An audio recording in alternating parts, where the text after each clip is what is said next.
Yo, yo, yo, and welcome back to Creeps and Crimes Podcast. I'm Taylar. I'm Morgan. Happy Thursday. Happy episode 280. 280. Big day here. Big day. Day here. Remember when we hit 80 and we were like, where's it? But seriously, we're getting scary close. We're getting really high. Like to 300. Yeah, to 300. Like we're getting really, really close to 300. And really close to 365 where I might do calendars. Please. I promise you. Literally, please. It's all I want is to talk about some fucking calendars and just hear about the history of calendars. You only need 85 more episodes until we get there. Yes, and then when we have 365, then that means you'll have one episode, regular episode, to listen to every day of the year. Yeah. Like you could listen to us. Binge every day. If you just listen to one episode, which most people don't. Yeah. But that's good because that means, like, do you remember one of the earliest problems that we had was like, people were binging our backlog so quickly because we only had like a year under our belt by the time well, I guess we had like a year and a half under our belt by the time that like people started coming and like binging us, and they were catching up so quickly, and we were like, everyone just slow the fuck down, like one episode per day period, like you need to stop. And it was just like going by so fast. And now it's like literally I saw a review come in and they didn't give us one star. No. They gave us like 3 stars and they said, I'm on episode 54. You're already canceled. You're already in the wrong here. You're canceled. We're canceled. And they're like, it's, it's like these bitches are stupid. And it's like, yeah, of course we are. Like we were 1 year in. Like yeah, we literally. Like I know that 50 is a large number, but you have to think we were 1 year in. We were 1 year in. So that's we were a little over. That's like 50 weeks of us figuring out. And the main priority at that point was how to fix that fucking audio. Yeah. So that was the main priority then. And then people are like, does this music in the background ever end? I want to bring it back just one episode. If I could do it all over again, guys, back when I had all of those original audio files, I would have taken that out. But they're long gone at this. I'm sure, actually, if I were to go fire up that old laptop that scarred us so bad that I won't even like trade her in because I think she's bad luck. Yeah. If I were to go fire that bitch up, I bet it's on there. One of these days, we should just plop in a little bit of music. Just for a little bit, so you notices it. For a little bit, yeah. Just like for the... Just for the memes of it all. Yeah. But yeah, so I get it. Look, 54 episodes ain't much you got going on there. Yeah. You know, like this, we were trying our best. We were learning. What does it say exactly? It says like, I'm 54 episodes in. The pronunciations drive me crazy. Unfortunately, that only gets mildly better. Yeah. But now we've started in the last year. It's like if we need a serious translation, like one that we're like, okay, we did the pronunciation, like spell out of it, and we're still not sure about it, or if like one comes up in conversation, for the most part we do immediately just like pull up the pronunciation of it. Yeah. Oh, this is a long one. Yeah. Read it to me again.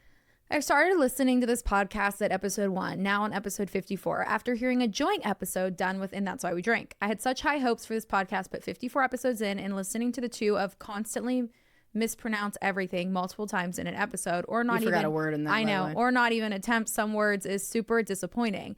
I want to like this podcast. I genuinely enjoy the stories being told, but it's so hard to listen. I'm really hoping it gets better as it goes on. Yeah, you should. Baby, if you like this in real time, then you should listen in real time. And that's it. You don't need to like our past selves. Yeah, you don't need to go in history. No, you don't. We really like over-explain everything and tell stories 900,000 times. What you're hearing then, you'll hear again. And if you want the backstory, guys, we're college roommates. That's it. That's all. That's it. So I respect that they didn't give us a single it was a 1 3. star. It was a 3. Like, that's fair. And I get that you're trying to like get to know us at this point, but promise that if you just if you're listening to the backlog, come listen to one of these. I am grateful that you're right. It took them 54 episodes to leave a review. Yes, like, I do appreciate they've got like a fair like thought process. But I just wish I could grab them and be like, get out of that, guys. Well, what'd you do this weekend? So this week is my in-laws' 30th wedding anniversary. So this weekend we went and we ate at River Dance Restaurant in Guild, Tennessee, which is like essentially Chattanooga, but on the central time zone on the other side of Chattanooga. So it's, even though literally it's 2 feet away from Chattanooga in the eastern time zone, it's in central. Yeah. You know, here's something I didn't really notice about me until this happened. So Logan grew up in Florida, and there's not in the main state of Florida, maybe on the Panhandle. I can't think. I think Seaside. I think the Panhandle has the time change, but like the majority of Florida, it does not have a time zone and is non-affected. Obviously, my husband's from South Florida, so like no on the East Coast, literally no time zone anywhere near him. So growing up, the only times that he ever like time zone hopped was when they would go to like Colorado or like somewhere or whatever, like a family vacation. So it was like a big deal, right? Well, me growing up, being so close, my whole life I've been like not even 2 hours away. I mean, if I'm down in Chattanooga, like two minutes away. Even here, it's like 50 minutes. Yes, like I have never lived more than like an hour away from the time zone for Central. And so my whole life has kind of been about time zones, because also I have family that lives in Nashville. So like we'd have to, you know, we want to call Sean. Well, he doesn't get off work until 6 our time, 5 their time. So like my whole life was all about just chatting about time zones, and Logan's was not at all. And so his experience with finding out that this was in a different time zone was almost detrimental to our entire day, versus me where I was like, okay, that means we get an extra hour to get ready. Like that means we get an extra hour to drive. Like I don't mind. Like that's fine. Detrimental to everyone from South Florida. It really was crazy. And I was like, why are y'all so like blown out the water about this? Like this is everyday life. Like seriously. But it was really weird though, because I always thought that the time zone like change over was the Alabama, Georgia state line. And technically this restaurant was on the Georgia side of Tennessee, like bottom line. That makes sense. Interesting. But I guess they did it around the county, so it wouldn't split a county in half. Yeah. But there are counties that are split in half. And so then I'm thinking about, what happens when you get your hair done? Like, but you want your favorite salons across the time zone line? And so you... Or like if you live in Guild, you work in Chat. Exactly. Like, pain in the ass. That would be a sucky. But if you lived in Chattanooga, worked in Guild... That would be nice. That'd be it, because you wouldn't be going into work until 9 your time. Yeah. So what you would live in a then permanent... you get back so late though. Yeah, you're right. Because you get off at 5. Yeah. You could really get off at 6, and you got an hour and drive. That's the worst traffic. Is sick. Sick. Is 6. Is 6 o'clock. But anyways, another thing that I brought up to Logan about time zones is that like our entire job is constantly surrounded by time zones. I feel like I'm so like just vetted. I mean, I have... They don't bother me. My siblings. Yes. I got cousins in California. Arletta. Yes. Yeah, like all of our businesses out there. So like guys, when me and Morgan are doing a meeting, setting a time for anything, we're like... Will I still say, wait, what is it? Is 3 o'clock Pacific, 6 o'clock our time? Or is that 5? Yeah, literally. Like we will be questioning our math every now and again. But let me tell you the things that I know for sure. 5 p.m. in California is 8 p.m. because that's when I get all my fucking emails. That's when they all come in. We need this, this, this, and this. Or they'll be like, hey, we'll get you this by EOD. And we're like, okay, we need an EOD work day. Our time. 3 p.m. your time, brother. Like seriously, get it to us. It's so funny because we're so used to it now. Like also with Arletta and all of our friends that live like every other place that they do, it's like...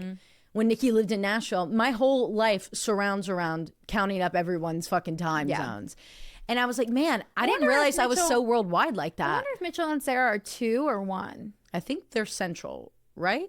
They're not mountain time. You know, what I was thinking about earlier is that next week's TBV, which we would typically make, which would be the anniversary of our first ever entertainment, because that was our first one that we ever did. We can't have an entertainment that week because it's also... Thanksgiving. It's also Valentine's Day. It's also Valentine's Day week. So we want to do like, you know, Valentine's Day, our Stupid Cupid TBB. Yeah. So I was like, fuck, that sucks, because we literally would have been good for after the Super Bowl, because we love debriefing. We love debriefing the Super Bowl. And also I'm excited that it's 2 different fucking teams that we haven't seen in the Super Bowl since 2015. But point is that it's been a minute and that we've had a switch up. There's going to be so much to talk about. And also what I'm really enjoying, what I'm really, really, really, really enjoying from like a non-football, just pure entertainment, brain rot point of view with the Super Bowl is being introduced to so many new wags that like I did not know existed. Yeah. prior, because we've had nothing but 49ers wags, fucking Chiefs wags. I mean, the list goes on, shoved down our throats. And they're either like really cool or really fucking crazy and a little cool. What? Did you see the host of the Today Show's mom? Who? Which one? Oh my gosh. Hoda? No. Like this is a big ordeal. You have to look it up. I want to say the Today Show Griffith. Yes, hold on. Her mom is missing. The FBI is involved. The house is a crime scene. Wait, what in the fuck? Yeah, this all came out this morning. Savannah Guthrie. Oh my God. She Today Show or Good Morning? She's Today Show. Oh my God, yeah, she's been on here for years. Savannah Guthrie's mother reported missing. Arizona home is an active crime scene. She's 84 years old and was last seen on January 31st outside of her home in Tucson, Arizona, which is now considered a crime scene. Blah, blah, blah, blah, blah. So before, the first report we saw this morning was that her mother is missing. Okay. And then the next report we got that the police determined her home is a crime scene, which was not good. And then the next report was FBI now involved. Meaning either state lines or something. She is very limited in her mobility. We know she just didn't walk out of there. That's what we know for sure. There were other things at the scene that indicated that she did not leave on her own accord. She could not walk more than 50 yards on her own. I feel like it's a ransom, like a kidnapping ransom if the FBI is involved. Yeah, that's exactly what's happening. But this timing's really interesting. It's very weird. Why the weekend before the Super Bowl? Why an 84-year-old? Why the night of the Grammys, too? Not that any age is appropriate for a fucking kidnapping, but it's just like, it is very weird. I agree. That, like, the timing's really crazy. Okay, the public is not in any danger. Yeah, because this was very clearly a targeted situation, a targeted kidnapping. Oh, yeah. So she lives alone. Her mom did. She was last seen at her home between 9:30 p.m. to 9:45 p.m. Saturday. They are using drones, helicopter, and airplane search and rescue dogs and volunteers. Savannah has often described her as having a close relationship with her mother. Her father, Charles, passed away when she was just 16 years old, leaving Nancy a single mother of Savannah and her two other siblings. Wow. Well, when we find the person who did this, you're going to hell. Yeah. You're going to hell and jail. Like, oh my God. How fucking psycho do you... Okay. How psycho do you have to be to commit any crime, to abduct a child, but to abduct any person, but an 84-year-old elderly woman because you're obsessed with her daughter from the news? That's what I think it is. That's exactly what it's like. Jody Huisentruy, but not the actual like that makes me fucking pissed off. And also another like big piece of it, something that I've been so sick over is like the fact that literally we saw two black journalists get fucking arrested for what? For why? For what? Covering the news at a protest that happened in a church? Yeah. That's their job. And they have the ability to do that. Like, that happens what are we fucking talking about? I know. What are we fucking talking about? And then first off, Jane Fonda coming out and being like, my husband. Because, you know, one thing about Jane Fonda, she's never fucking slipped up about her being an activist. So her husband is the man who founded CNN, like created CNN. Okay. So like they have Don Lemon, one of the man who was taken. He is like, obviously... First off, he's been on there forever, like for as long as I can remember, and he's always been that fucking good if he's not been there for that long, I feel like. But because I know his face, like no matter where I see it, I know his name and his face. The point is that she came out and she's like a boss ass bitch, like activist, always has been her entire life. She's never afraid to like, she's like been arrested and shit. And like in her mugshot, she's like putting up the power fist. Like she's a fucking queen. Like love her. Chills. So happy that she did that. Didn't see that covered by any mainstream. There is nothing being covered in the mainstream media. So anyways, going back to the abduction, I find it really fucking weird that we are literally, journalists are under attack right now, which is literally the one touchback that we have to freedom of speech is the fact that journalists are still gonna journal. Yeah. A journalist is gonna journal, and now they're being fucking attacked and targeted. That is scary. Yeah, there's a lot of shit going on, and if you didn't know, there were more things released from Epstein files. Yes, a lot of shit actually. I read through some of it. Anyways, it was my mother-in-law and father-in-law's 30-year and I anniversary. bought a washing machine. Amen. We just did adult shit. Anyways, going back to what I was saying about the TVB, because I went down such a windy road of taking you guys down. But the TVB, we're going to be doing Stupid Cupid and not the Super Bowl recap. Maybe for What's New Wednesday, we do. Yeah, like Super Bowl recap. And also, is that next week? That's next week. That's good. Yeah. So I think that will work out nice. Anyways, besties, I feel like that was a whole I know. TVB within itself. Was really that? was. Crap it, and welcome back to TBV. Yeah, exactly.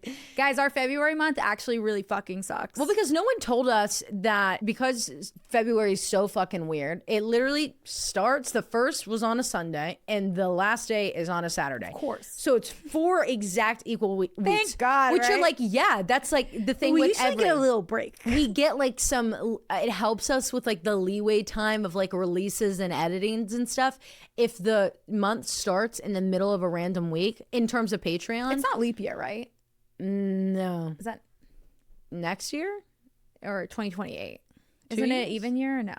I have genuinely not an idea. No, it's not a leap year. 2028. Did you see that Groundhog came out? Yeah. Damn old Phil. Saw his shadow. Just gets scared away, goes back in.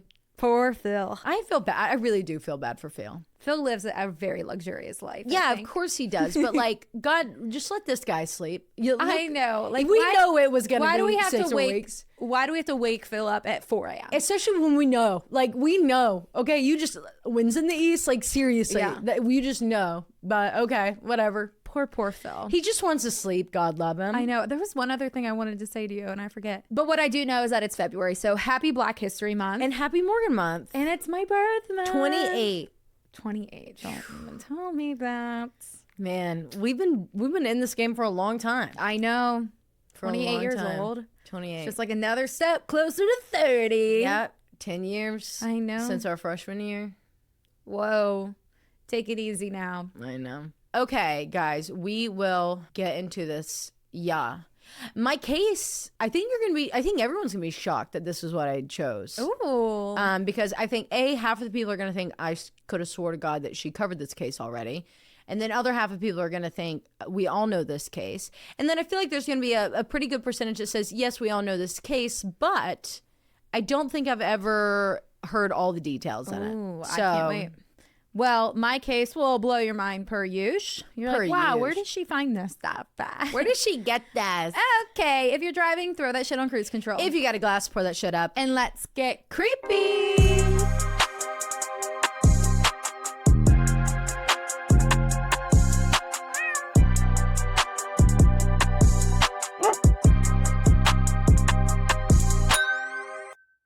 Taylar, you know how sometimes you just stare into your fridge and you hope that something will magically appear and cook itself? Every day. I do too. Well, our next sponsor might be the answer to all of our prayers. Because if you love great food but hate cooking or cleaning up after, then listen up, because this stuff has made our weekly meals, our weekly dinners, especially with the boys, so much easier. This podcast is sponsored by Tovala. Tovala, you guys have heard them. You guys know we love them. It is a smart meal delivery service, fresh meals, and a smart oven that does the cooking for you. It makes it so easy. Do you know how many times I used to get a text while recording and it would say, hey, what's for dinner? Hey, can you stop and pick up BK, TV? And I don't get that anymore. No. It's like, hey, I'm going to put the petite filet mignon into the oven from Tovala. Or do you like the chicken parmesan with the cheesy stuffed shells? Exactly. And I'm never getting the question, wait, what do I need to preset the oven to?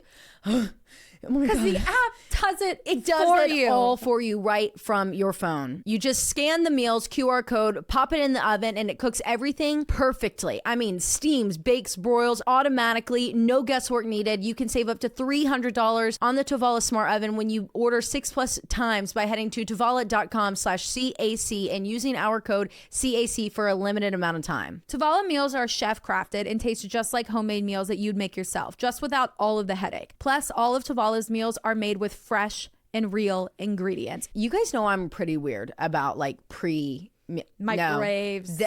Guys, this service is revolutionary. We're It obsessed. truly is. I mean, I would be a spokesperson for them if they ever asked me to. I truly believe in this product. I think you guys will love it. It just saves you so much time and money. And the best part about it is their oven is not just for their meals. You can use like the Amy's burritos. Those are some of my favorites. Anything Eggo, you just scan it and it'll cook it. It's already in the app. They make life so easy. Consider it universal. If you're like most people, Tovala is great because you can eat better without putting in a ton of effort. There are high protein options, calorie smart options, gluten-free, comfort food, whatever you're into. With Tovala, you can finally remove that dinner from your to-do list. For a limited amount of time, because you are a CNC bestie, a creeps and crimes bestie, you can save up to $300 on the Tovala Smart Oven when you order meals 6+ times by heading to tovala.com/CAC and using our code CAC. That's up to $300 off when you head to tovala.com/CAC and use promo code CAC. One last time, that's TOVALA.com, and make sure you use our promo code CAC for up to $300 off the Tovala Smart Oven. Remember, with Tovala, dinner is taken care of. XOXO, we love you, Tovala. We really do love you. Go ahead, ask me my question. Okay, Morgan, what do you have for us today? Okay, I got a little lost ship at sea story for you. Thank God. I Literally, knew you'd eat this up. you knew I was needing something like So this. this is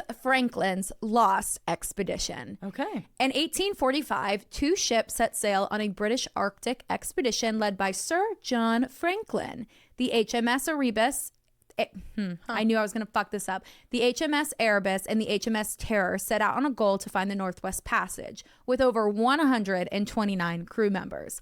However, this would end in disaster, and the two ships and its crew would be missing. It was one of the greatest mysteries until the wrecks were finally located in 2014 and 2016, thus solving an almost 200-year-old polar exploration mystery, and this is what we know. Europeans at this time had been desperate to find a western shortcut by sea that would take them from Europe into Asia instead of going all the way down around Africa and up in... Well, unfortunately, that's just how the dominoes fell. Like, unfortunately, that's what you still do sometimes. unfortunately, that just is what it is. I see the dreams that you had, We and it respect didn't them. work. It's just fly the fucking plane. Yep. This search was started by Portuguese and Spanish explorers and started as early as the 15th century and included explorers like Bartholomew Diaz. Bartholomew. Yes. Yes. Bartholomew.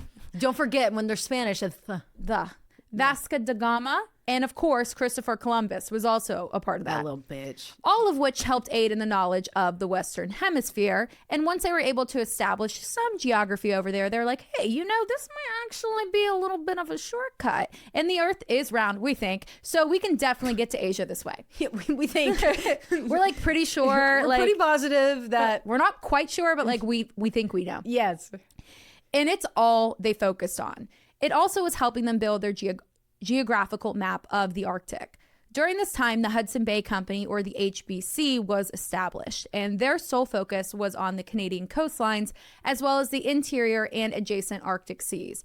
However, after numerous expeditions, by the year 1800, there was no discovery that demonstrated that a Northwest Passage even existed. 4 years later, in 1804, a man named Sir John Barrow, who was second secretary of the Admiralty, began pushing for the Royal Navy to find a Northwest Passage on top of Canada, so more towards the North Pole. Holy freaking cold, also. Yeah, I mean, yeah, iceberg Have you guys central. ever heard of the Titanic? Yeah, you guys. I don't think they had it that point. I'm like, I don't They know. didn't. I don't know how that works, but I don't think so. You guys should look into the future and hear of a story called the Titanic. Yeah, we should tell you guys about this. And Sir John Barrow begins organizing a series of expeditions. For the next 40 years, numerous explorers led productive expeditions into the Canadian Arctic. Of this explorers was Sir John Franklin, who first traveled to this area in 1818 as second in command of an expedition going towards the North Pole. He was on the ships Dorothea and Trent, and it was a very promising expedition. They were able to reduce the unknown parts of the Canadian Arctic, helping them establish their map even more than what they already had. They then would use this knowledge, expanded their maps, and had even more confidence than before that the Northwest Passage existed, and this would be found on their next expedition. By 1845, the leading admiralty, Sir John Barrow, was 82 years old. So first, I'd like to say super impressive. I mean, however, actually. like for the time period, Yeah, like 82, you're still breathing, and you've been in the Arctic, like all. That's why. How many expeditions? Literally. That's probably. why. However, obviously, a trip to the North Pole was not ideal for an 82-year-old. So John Bear took some time going over his options. However, this was going to be quite the long expedition, and it was going to last at least 2 to 3 years. So he goes through his candidates, and his first 4 options politely decline. Oh. They're like, that's a little long. No. You know, we're not interested. Respect you, but no thank you. And then finally, his 5th option, Sir John Franklin, gets the opportunity of a lifetime. Yeah, I mean, you just got to find someone who's just crazy enough. Yes. This would be his 3rd expedition to the Arctic. And I think why they were so timid on choosing him is because of what happened last time. Oh, no. Allegedly, Franklin ignored some warnings that the Inuit people had given to him about the scarcity of the local game. Like, hey, you guys need to turn around now. Like, it's not good. Like, you're not going to find a lot to eat. And... like, don't go any further. However, he ignores this and he continues on after he's told that they would starve. Yeah, big white man knows everything. Yeah, this resulted in the loss of 11 crew members, and his remaining crew left to eat, allegedly, deer bones and boiled boot leather. Yeah, no, they were eating each other. Don't even lie to us that you were not eating your dead crew members. Yeah. Don't even start with that. Spoiler You were not alert. eating boot leather. I know for a fact you were not eating boot leather. Allegedly they were. And he actually got this nickname within the Royal Navy, Captain Boot Leather. They were More like Captain Bootlicker. That's why he was 5th on the list. Yeah, and that's why they're like, okay, he's the next that has went as many times. He has the history, but also he has the history of killing his crew. Well, that part, and it's so important for maritime people. These mega captains back in the day of these ships that would do these expeditions, they had to genuinely be so at one with the earth and nature and listen to her and listen to people that are telling you hey, something's not right. And so for him not to do that, that's why he should have been 10th on the character, list. for sure. Exactly, because and at the time, these explorers who were in the Arctic, they were on relatively good terms with the Inuit people. Yeah. I do want to state that. Yeah. Because it's not about to be that. Oh, of course. Because it's Franklin. Right. Hey, exactly. it's Franklin coming to ruin your fucking day. Franklin's ruining your fucking it really life. Is. Okay. God, I haven't thought about the Franklin theme song in so long. I know, such a good show. It pulled something out of my chest. Because of this incident, this time around, Franklin is driven to 1, be prepared, and 2, find the Northwest Passage. He needed to redeem himself. So directing his own fleet, the HMS Erebus, and its sister ship behind them, the HMS Terror. This wasn't the first time these ships were used in an expedition. Both the Erebus and the Terror were used for James Clark Ross's expedition to the Antarctic in 1839. So these ships were well equipped for the cold, and they had even made some provisions to improve this. Each ship had fitted steam engines and a single screw propeller in each vessel, and this would help with the narrow cuts of what I would assume is icebergs. They also had reinforced bows that were made out of heavy beams and iron plates. Ultimately, the entire ship was fucking made of steel, and an internal steam heating system for crew comfort. Oh, wow. Yeah. Luxury ships. This is luxury. Both ships also had a library that had more than 1,000 books and 3-year supply of food. Majority of this food was tinned soup and tinned veggies. However, they also had salt cured meat and actual live cattle on board, which was, guys, I guess if they're inside, then that would be okay because. And they would keep them inside because you can't risk your whole meal flying off the meal for the next year. And also freezing. Yeah. Freezing. Flying off the side of the boat in one big swell and it's over. Exactly. Most of the crew were English. However, there were some Irish, Welsh, and Scottish members. On May 19th, 1845, the expedition set sail, leaving from Grenhythe, Kent. There were 24 officers and 110 men between the 2 ships. When they passed through northern Scotland, they stopped at the Orkney Islands to get some fresh water, and then from there they sailed across from Scotland into Greenland with 2 transport ships. It didn't really say their purpose. However, what I'm assuming is that these were towboats, like to save their engines. And these were the HMS Rattler and the Barretto Jr. However, during this transport from Scotland over to Greenland, 5 men did fall sick and they were sent back home on these transport ships. So I think that they were just, because that was like the biggest jump. Because once you're in Greenland, you're basically in the Arctic Isles, like up there. So I think they were just saving their engine and their heat, and they were just getting towed along. If I had to guess, but I couldn't find where they specified that. I like that's really interesting too, because I never would have thought about that. Right. Like, what do you mean? Me neither. But at the same time, we live in a world where we use big like semi transfer trucks to move cars around to go to lots. True. So that kind of makes Save sense. mileage, so you only have 1 mile on your car. Maybe that's what they're doing. This, because of the men that fell sick, this reduced the final crew to 129 members. Somewhere in the Baffin Bay, which is the section of water in between Greenland and the Arctic islands. Like there's Baffin Bay Island, but there's Baffin Bay. It's a large chunk of water.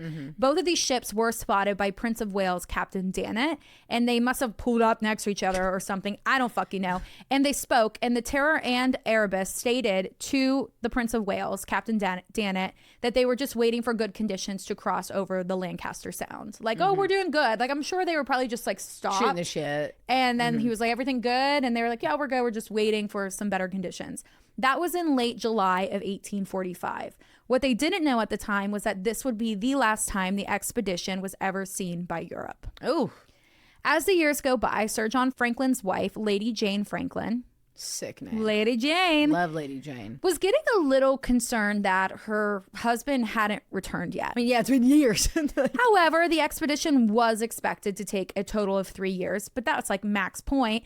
And journeys like this, it really wasn't uncommon for them to extend 1 to 2 years after and like save their resources, like their supplies. Like, yeah, it was enough canned food for 3 years, but it could last them 5 or 6, right? If they had to ration. But when the 3 year, there's also trade, like you were saying, like they had like good relationships, right? And they could get off at these isles and hunt polar bears, seal, like stuff like that. Whatever they needed to, like if they were starving to death, like they could have done exactly. things. Yeah. Okay, journeys like this. But when the 3 year mark hit, Lady Jane didn't want to waste another day. Because there was no communication coming from other ships returning from this area, she went to the Royal Navy and convinced the Admiralty that they needed to take action. And they sent out 3 searches. Now, I don't know. Miss Lady Jane is a hell of a woman. Let me tell you. I mean, she went and said, "You're going to go find my husband." And I think that they must have some sort of like. She must be someone. She's got to be someone. She's the daughter of because someone. She's got lots of money. We'll come to find out. Well, and it's like, and why would anybody want to give him another chance? There's clearly like some nepo, like someone knows someone, right? Yeah, I think so too. Okay, I bet the Admiralty is her dad. If I had to take a guess, you're so right.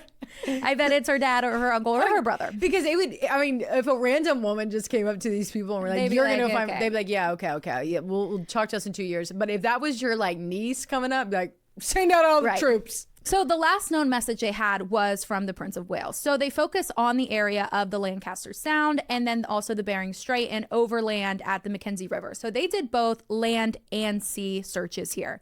However, they come across nothing. So they put a reward out to anyone that can find anything on the 2 missing expeditions. And this was a reward of 20,000 euros, which was the equivalent to 4 million today. Oh my God. So obviously dozens of ships take the fuck off into the Arctic. Yeah. Because they're like, that was a lot of money. Pirates, everybody. Blackbeard's on there with them. Finally, after years, in 1850, they find something.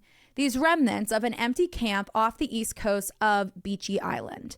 And this is like pretty close to the Baffin Bay. There were hundreds of emptied food tins, as well as some that were unopened, but no sign of any remains. They continue exploring when they come across 3 well-marked graves.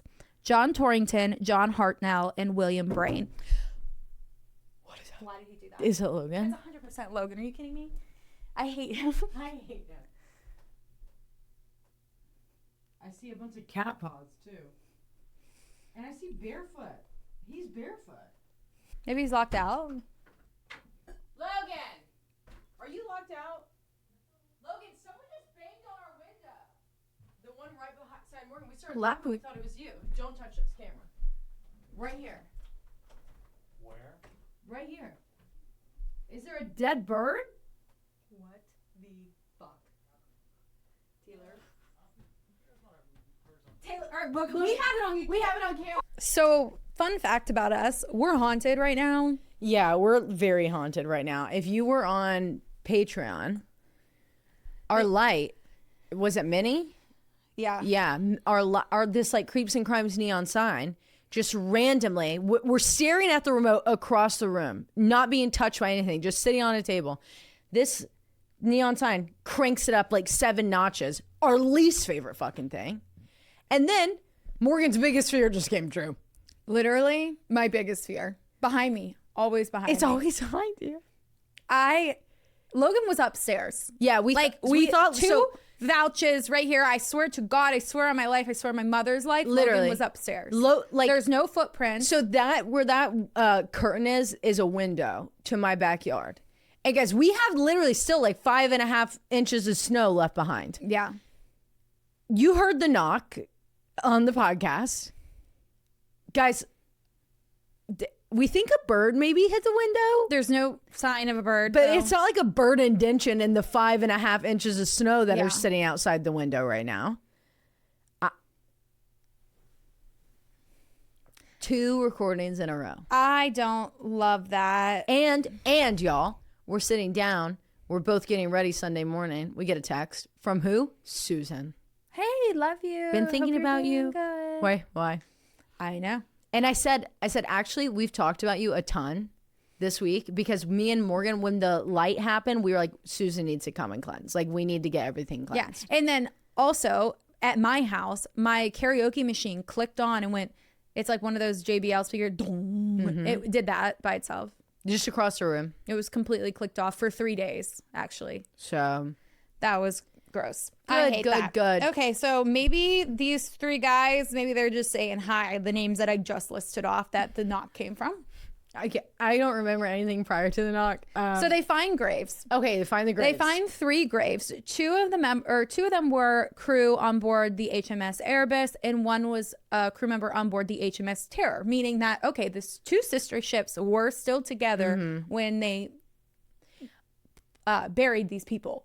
You know, I guess I never really thought about them like creating a grave location on land for people who died at sea. I always just thought they would just like throw them overboard in like a ceremony, not just like toss them. And a lot of people did. So now they're expecting, especially because there were hundreds of food tins sitting there at this camp, and then this was only just a little bit around the island. Now these islands are so small, and some's not open. And some isn't open, meaning they didn't starve. However, there's no sign of anybody except for these 3 marked graves. Interesting. So obviously the graves brought only more questions. Why would they abandon the warmth of their ships? Where were they heading when these 3 died? And of course, some optimism here is that some of these men could potentially be alive. So they continued on the search, but they found nothing. In 1851, 6 years after the Franklin expedition set out, Lady Jane put together and paid for her own search. Slay. Her dad's the king. Yeah, like she's royalty. How is she doing this? I have no idea. Oh my! I mean, like boss ass bitch, obsessed. I hope she's not a nepo baby. Like I just hope she's that powerful of a woman. Too. But wow, I'm just really just taken aback by her. I know. However, it wasn't until 1854 when one of her explorers, and they would name the boats like Lady May Expedition, the Lady Jane, not May. Yeah. Just thinking of Tyler Childers. I was going to say, that's not even fine. Yeah. Lady Jane boat, like all that kind of stuff. Okay, so when one of her explorers, John Ray, was surveying the Boothia Peninsula, that he came across an Inuit man on King William Island. And they tell him of a story of seeing kablunas, which was their word for white men. They say that 4 winters earlier, so 1850, they had seen 40 men towing a lifeboat over the ice.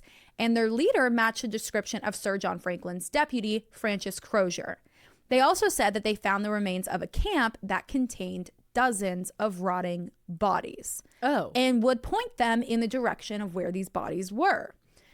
And they then continued to tell them that the bodies were showing signs of cannibalism and no signs of life. And as a proof to their story, they had some souvenirs. They showed John Ray items that they had collected from their camp. They also grabbed a ton of spoons from I don't know why. I guess maybe silver. Yeah. That's probably why. If they were sterling silver, maybe. I mean, but I mean, also, if I just found like a sick thing of spoons, I'd be like, I'm taking those spoons. So they took a ton of spoons, and those were in the lifeboats that they were towing. And another item was a medal, and it was a medal that belonged to and was awarded to Sir John Franklin. So John Ray writes up these reports, and when they reach London, the Admiralty and the public absolutely refused to believe that those were their guys, because the men of the Royal Navy would never commit the act of cannibalism. That was and still is barbaric. Instead, to no surprise, the opinion shifts against the Inuit, accusing them of murdering the sailors and then lying to cover up what they did after they robbed them. Because of this, any further reports from the Inuit people were ignored, which really fucked up their investigation. And everything. They were literally like, we'll show you where they were. They're a couple islands over. Yeah, like, and they even said, we took this stuff. Yeah. They're like, here, look, this is Look, his. I got this spoon. And I got this other stuff. Yeah.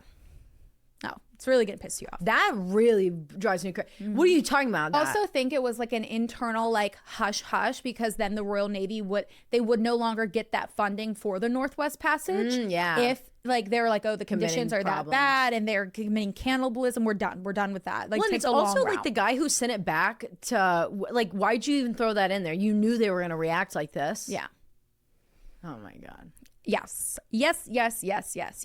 So as the years went on, more searches broke out, and almost every single one followed the same pattern. Explorers would travel into the Arctic. They'd find scattered bones, some abandoned gear, and camps along the coast of King William Island, and then they would hear the same stories from the Inuit, but they weren't looking in the right places. The stories of white men dragging boats across the ice, of ships trapped, later abandoned. They would tell stories of starvation, death, bodies found far from where they should have been. And again, the Inuit pointed searchers in the right direction. And again, their accounts were ignored, dismissed, or only partially followed. British search parties focused on official records and written notes only. And then the Royal Navy officially labeled the crew deceased in service on March 31st, 1854. Meanwhile, the people who actually lived there were describing exactly what had happened. And then in 1859, after yet another search commissioned by Lady Jane Franklin, the Victory Point note was found. This was a handwritten note on an already pre-printed Admiralty form. So I don't know if Lady Jane was like, follow the Inuit, or if she was like, just go back out there. Yeah. I'm not sure. I feel like I love this woman enough to assume the best of her. Yes. And take these reports. However, a lot of these reports weren't even getting to her because they weren't going past the Admiralty. Right. But if she's in with the Admiralty, then if she that's might her know uncle, of them. then she's and that's maybe them. why she kept commissioning them. Because, I mean, there was one report that I'm not going to bring up now because I don't want to spoil it, but that potentially they could still be alive. So there was something that, Yeah. Well, and it's also too, like, from, if this was my husband and this was in my situation and they're saying, oh, we're just going to give up, we're deeming that they're all dead, I'm going to be like, no, you're not, because literally there are people there who are saying, like, putting us in the right direction, and you're not listening. You're not even just like humoring yourself with it. Like, just go check. How about that? You've already got these people out there. Right. Why not? They're telling you, like, I've seen a boat like over there, 3 islands over, and you're like, not our people, turn this way. Like, what the fuck? You guys just got on a boat all the way out there to go and just dick around? Literally. It's so annoying. Put women on these ships. It'll be solved day one. I know. So the Victory Point note, this is a key point in the story, and a lot of people dwell on this. Okay. This was a handwritten note on already pre-printed Admiralty paper, and it was placed in a cairn, I think is how you say it, on the northwestern coast of King William Island. So a cairn or a cairn, maybe... excuse me, was like a pile of rocks that was used as trail markers or monuments back then. And it was also used to store, like, if you were in trouble, like if you saw one of those and you were a recovery group, they would place it in, like, place a note underneath these rocks to hide it from the elements, like, so it wouldn't get destroyed. Right. Okay. How's that word spelled? CAIRN. Okay. I was like, I've never the only word I've ever heard similar to that, which is why I asked you to spell it, is because all I can think of is Kjarn, which is K with a Y instead of an I. That's like a very Appalachian word. Like I thought you were saying Kjarn, and I was like Kjarn. I was like, no, like that just means you smell like shit. But okay, Smell like Kjarn. Yeah. Okay, so this note was in a pile of rocks, and this is what the note said, like verbatim. HMS ships Erebus and Terror wintered in the ice in latitude, longitude. I'm not even going to give you those because it's just going to be a lot of numbers. Having wintered in 1846 through 7 at Beechey Island at, again, latitude and longitude points. After having ascended Wellington Channel to latitude 77 degrees and returned by the west side of Cornwallis Island, Sir John Franklin commanding the expedition. All well. So they're alive in 47. Okay. And I'm sorry, when did the... I knew you were going to ask me that, Yeah. and I got to go back because... I wish 1845. So this is a year before the searches started. Okay, so 1845 is when they took off, or when they were expected back? When they took off. 1848, Okay. they're expected back, is when the searches started. Okay, got 1848. you. So this is titled 47. This part of this note is from 1847. Oh, 47. And it's signed Lieutenant G.M. Gore and mate Shad F. de Vo. Okay. And then April 25th, 1848. So this is the year the searches started. Began. HM ships Terror and Erebus were deserted on the 22nd of April, 5 leagues NNW of this, having been beset since September 12th of 1846. The officers and crews consisting of 105 souls, so at that point they had lost 24 members, under the command of Captain F.R.M. Crozier, who was Franklin's Right-hand guy. landed here at these latitude longitude points. This paper was found by Lieutenant Irving under the Cairn. So this is another group That came past. coming in from the same ships because it's signed Crozier, captain and senior officer. This is another group that came in. I'm assuming, because they're saying they found this paper in the cairn, Right. in the rocks, Whatever this is.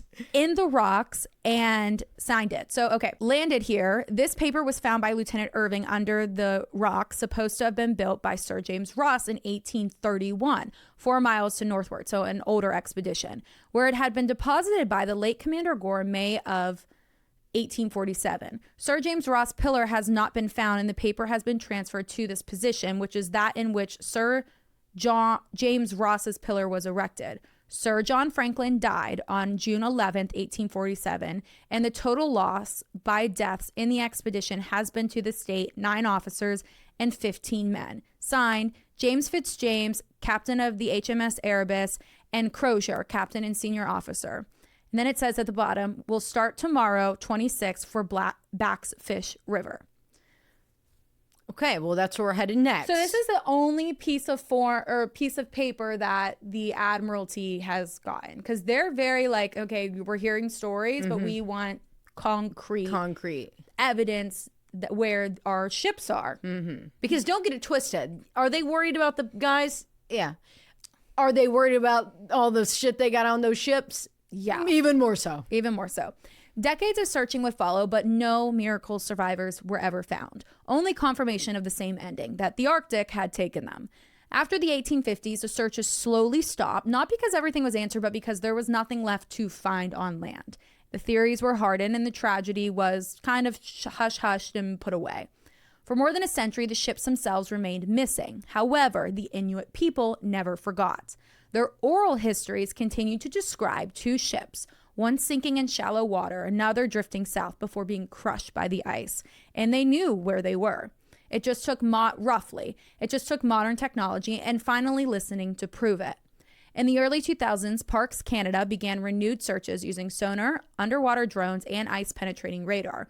Crucially, they worked directly with Inuit communities using generations of local knowledge to narrow the search areas, and it worked. In 2014, the wreck of HMS Erebus was discovered in the waters of the Queen Maud Gulf. 2 years later, in 2016, HMS Terror was found further south, incredibly well preserved in Terror Bay.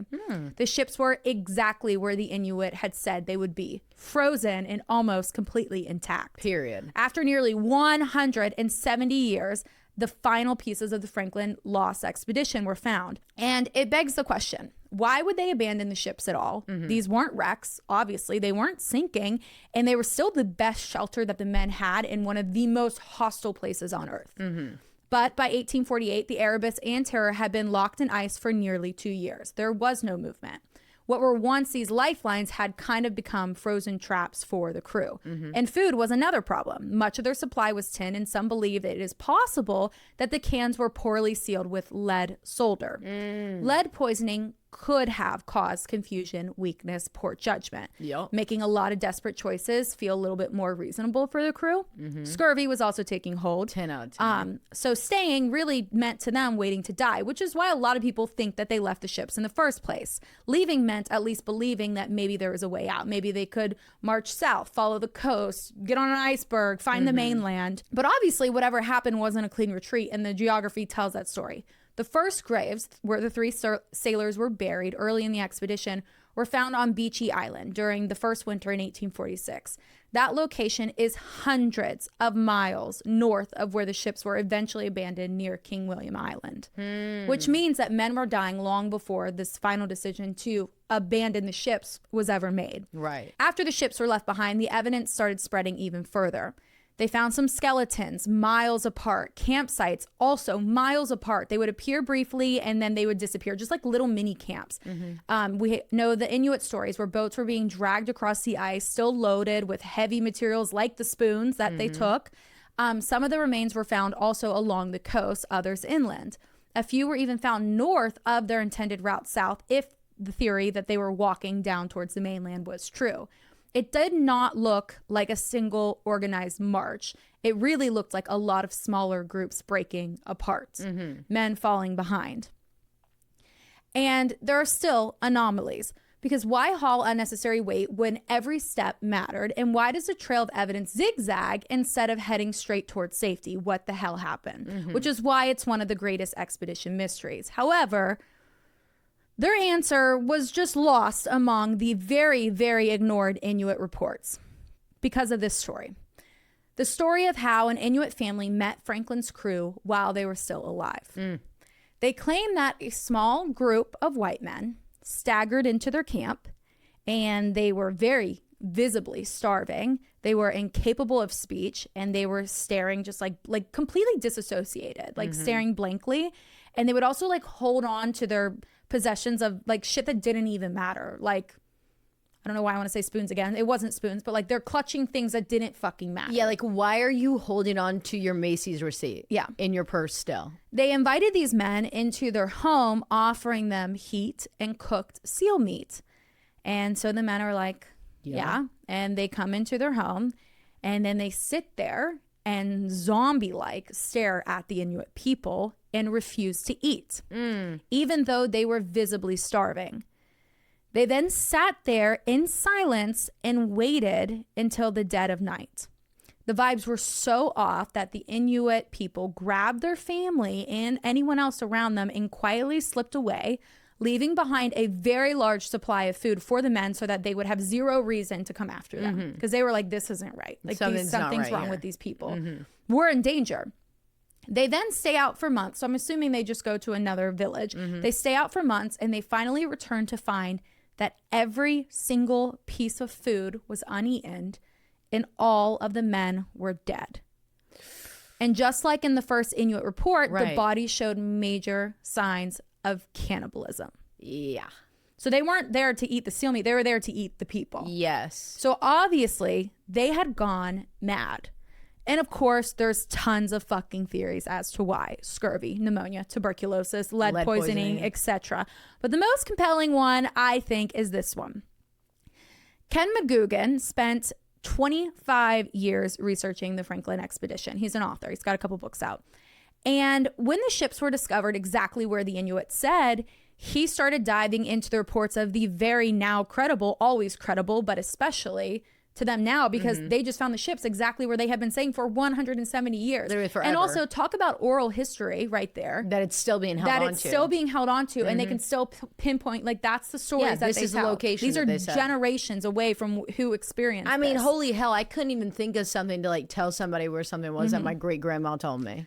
Yeah, exactly. Me neither. Yeah, I would be like, something. I somewhat remember a I think I remember a yellow car. Yeah, like there's I have no like oral history. Almost all the reports stated that the men were trekking across King William Island completely delirious. And Ken McGugan came to the conclusion of food poisoning, not from the canned foods, but from polar bears. And they got this from killing and eating polar bears native to this area. They believe that they were affected with trichinella. And trichinella is a parasite found in undercooked meat and causes a deadly disease called trichinosis. These are roundworms, like in your brain. Yes. Basically. Symptoms take weeks to appear while the parasite incubates. And in severe cases, it causes delirium and hallucinations. So it's believed, this is the longest running theory, that the men started dying and they started panicking, starting with the first 3. Yes. They take them off the ship.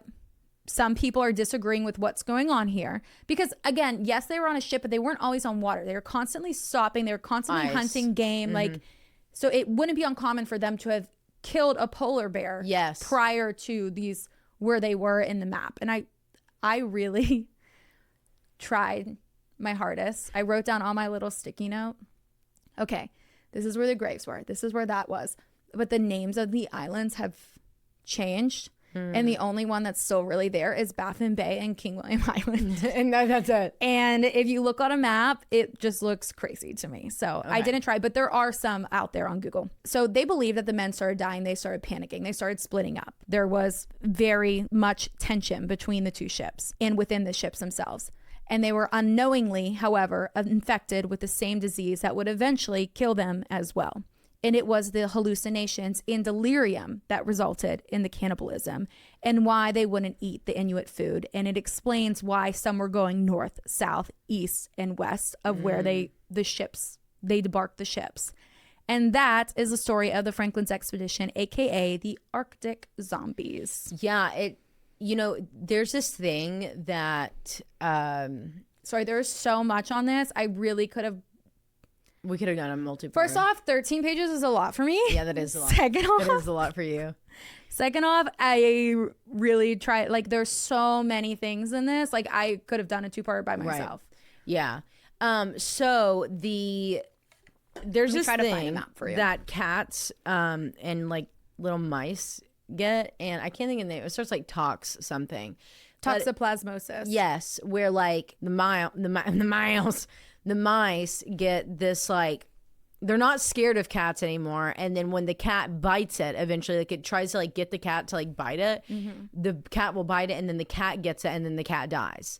Like, they go crazy. Yeah. And I'm assuming that this is like a similar with the polar bears, where it's like it infects you and then I was reading about it. It like starts in your muscles and then eventually it gets to your brain, right? But it takes it's fatal, but it takes a really long time to like incubate in your body. Right. So these people, like, obviously maybe they had a quicker reaction because our bodies react differently to everything. Well, and also if you're starving and there's nothing that like it has to really fight against. Yeah. And also, where are they getting water? And all the little groups of like a camp here, but a camp here, and then they saw 40 people here, but we know there was 130. Right. 129. It's like there's tensions, like we need to stop, like people are dying, and like I think they just went mad and then started like turning each other against themselves, and they were just going different ways. And what's so crazy too is, for the most part, like these people, these explorers, they would like leave notes everywhere. Like everything there was journals that were kept every day. Like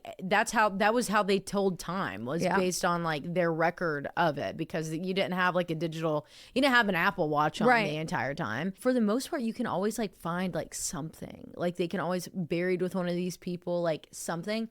And the fact that they found nothing. Well, and I granted, think if they would have just listened to that's the people, thing, like, is that if they would have listened to the natives, the Yes. locals, then like you would have had this case. You wouldn't have wasted all your money You on probably it. could have saved some You people. probably could have saved some people, but no, but you didn't. but you didn't, because you were too offended that they said that they were doing exactly what they were doing. Yeah.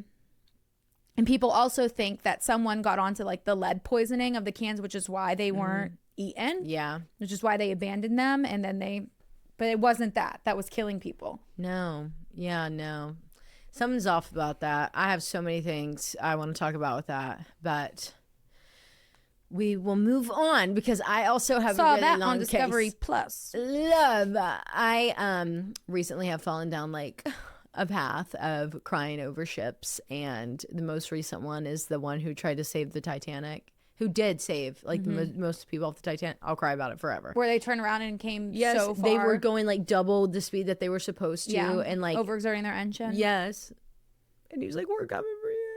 And they saved so many people. And even when they were like well over capacity, they were throwing out like their dining tables, like everything. They were getting everything off so they could take as many people as possible. And then finally, and there was another ship over there that could have come and got the we could talk all about we this needed forever. was Jack to Rose to scoot the fuck over. Just and genuinely, that's all we fucking needed. That's So, all you needed to do. There's Rose, that. is scoot the fuck. There was room for the both of you. But Oh God, we just got a crazy text. All right, besties. Before we get into my case, I gotta ask you a little question. You guys know how me and Morgan are chronic buyers of things the day before we go to said thing. Like, you know, when you're Willie complained about it. we'll 100 just times. literally talk about it till we die. But you know, you're like packing for a vacation, nothing feels good or like weather appropriate on you, and you're like, I'm not gonna have an outfit any of these days. And you could go to the store like me and Morgan have many times in the past and buy yourself an entire new wardrobe, or you could rent stuff from Nuuly, and you can send it back when you're done, so you don't have to have it in your closet forever that you only wore once. Nuuly is a subscription clothing rental service that lets you pick 6 styles every month for just $98 a month. And you get your choice of any 6 styles, so you can rent for whatever you have going on. You could get dresses, fancy stuff, or just some things that are good for every day. My sister does the best like little Nuuly orders ever. Like she gets them lined up to where like if there's this one shirt that she's been eyeing and she sees it on there, she's gonna put it in there and she wears the heck out of it. And then eventually I saw her little TikTok. It was so she cute. is so all over. And it's so smart too, because like you can't be an outfit repeater forever, but you can Right. be an outfit repeater for a week or And two. I get so tired of my clothes. I do too. And I need some change in there. And I don't want to go spend all my money on it and buy it whenever we have Nuuly. You get access to thousands of styles from hundreds of brands. Nuuly carries labels like Free People, For Love and Lemons, Lioness, Mother, Hill House, and so many more. They have inclusive sizing with options for plus, petite, tall, and maternity. Mamas, listen up. And you get fast, free shipping and returns, plus professional dry cleaning and laundry, and the option to buy what you love at a really great discount after it. The great thing about Nuuly is you get to wear more while spending less. Curb that must buy something new feeling that Taylor and I always get, or Always. maybe that you get when there are events on the calendar, and still feel excited about your wardrobe. And there are no late fees, damage fees, or fees to pause or cancel. So no big deal if you lose a button, spill something on it, or just need to take a break. Again, mamas, listen up. It has tons of maternity options. Nuuly can help you get from just pop to postpartum in style, when you can rent from labels like Hatch, Nothing Fits But, Ingrid and Isabel, and more. Guys, that is going to be what I do next time. I will never, ever, ever stand in the middle of a store and say, this is what we have for women. This is it For pregnant women? No. Nuuly is a great value at $98 a month for any 6 styles. But right now you can get $28 off of your first month when you sign up with code CACBesties. Just go to NUULY.com and enter code CACBesties at sign up to get $28 off your first month. That's NUULY.com, Nuuly with 2 U's, and code CACBesties for $28 off your first month. Nuuly subscription clothing rental. Change your clothes. As promised, I've got a case that people are going to feel some type of way about, but I've never covered it, and this is a case of Elizabeth Smart. Taylor, Did you watch it? I was. Well, I'm glad you're watching it. I'm glad you're covering it, because I was about 45 minutes into the documentary when you're like, okay, get ready. Yes, yes. So I didn't realize I never covered Elizabeth Smart's case. until I was watching the documentary that came out and I searched to be like, I definitely have covered this. No, I haven't. I've mentioned it 100,000 times.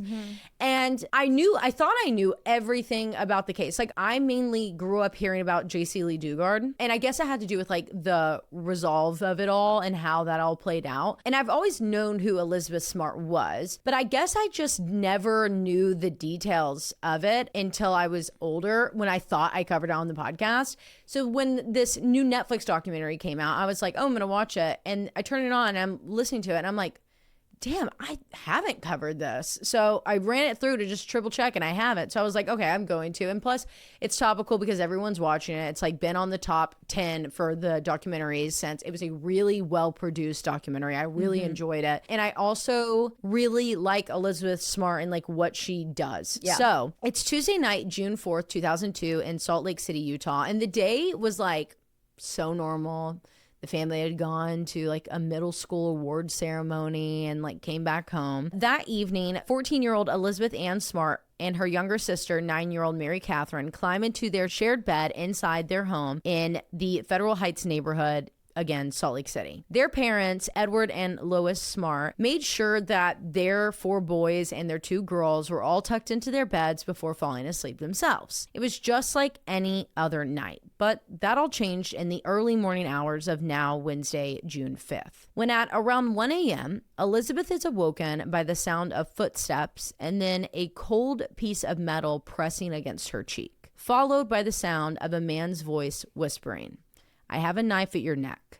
Don't make a sound. Get out of bed and come with me, or I will kill you and your family. 14-year-old Elizabeth did exactly as she was told and was led out of the house by the man. As she pleads and prays in her head for her parents and siblings to wake up and save her before she's out and now in the backyard. But unfortunately, that didn't happen. For the next several hours, Elizabeth is forced to walk, more like hike, 4 miles from her home in her red PJs through the woods up mountains at knife point, with this man repeatedly telling her that she was so blessed that this was happening to her and that she should be so thankful. Meanwhile, she's panicking in her head, worrying about missing any opportunity she might have had to escape and run away from this guy, repeatedly asking him, are you going to rape me? Are you going to kill me? But he never spoke to her other than just being like, you should be so grateful that this is happening to you. You're so lucky. What a fucking opportunity, guy. Right. And also, guys, I should have done this at the beginning, but this case is going to be a lot of like really sensitive discussions around rape and sexual abuse and abuse in general. If you're just not in the mind space for that today, I would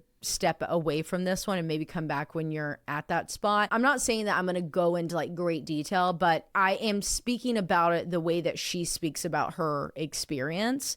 So it's almost like flippantly discussing these very sensitive matters. So anyways, she asked him, like, are you going to rape and kill me? All in her mind is like, I just hope that he does it soon so that way my family can find me. But they just kept on walking and walking and walking when she finally can see something more than trees, and it's a campsite in the foothills above her home, you know, those giant gorgeous mountains that sit behind Salt Lake City, like that's where they are at. And out of this tent walks a woman, and she's wearing this white religious garment robe situation. And the woman takes Elizabeth into the tent, just the 2 of them, where she washes her feet and then instructs 14-year-old Elizabeth to change out of her red PJs and into a white robe that looked just like the one that the woman was wearing. And initially, Elizabeth refused, but the woman told her, if you don't change yourself, the man's going to come in here and he's going to rip them off of you. So Elizabeth obviously put the robe on herself, at which point the man enters the tent and the woman leaves the tent.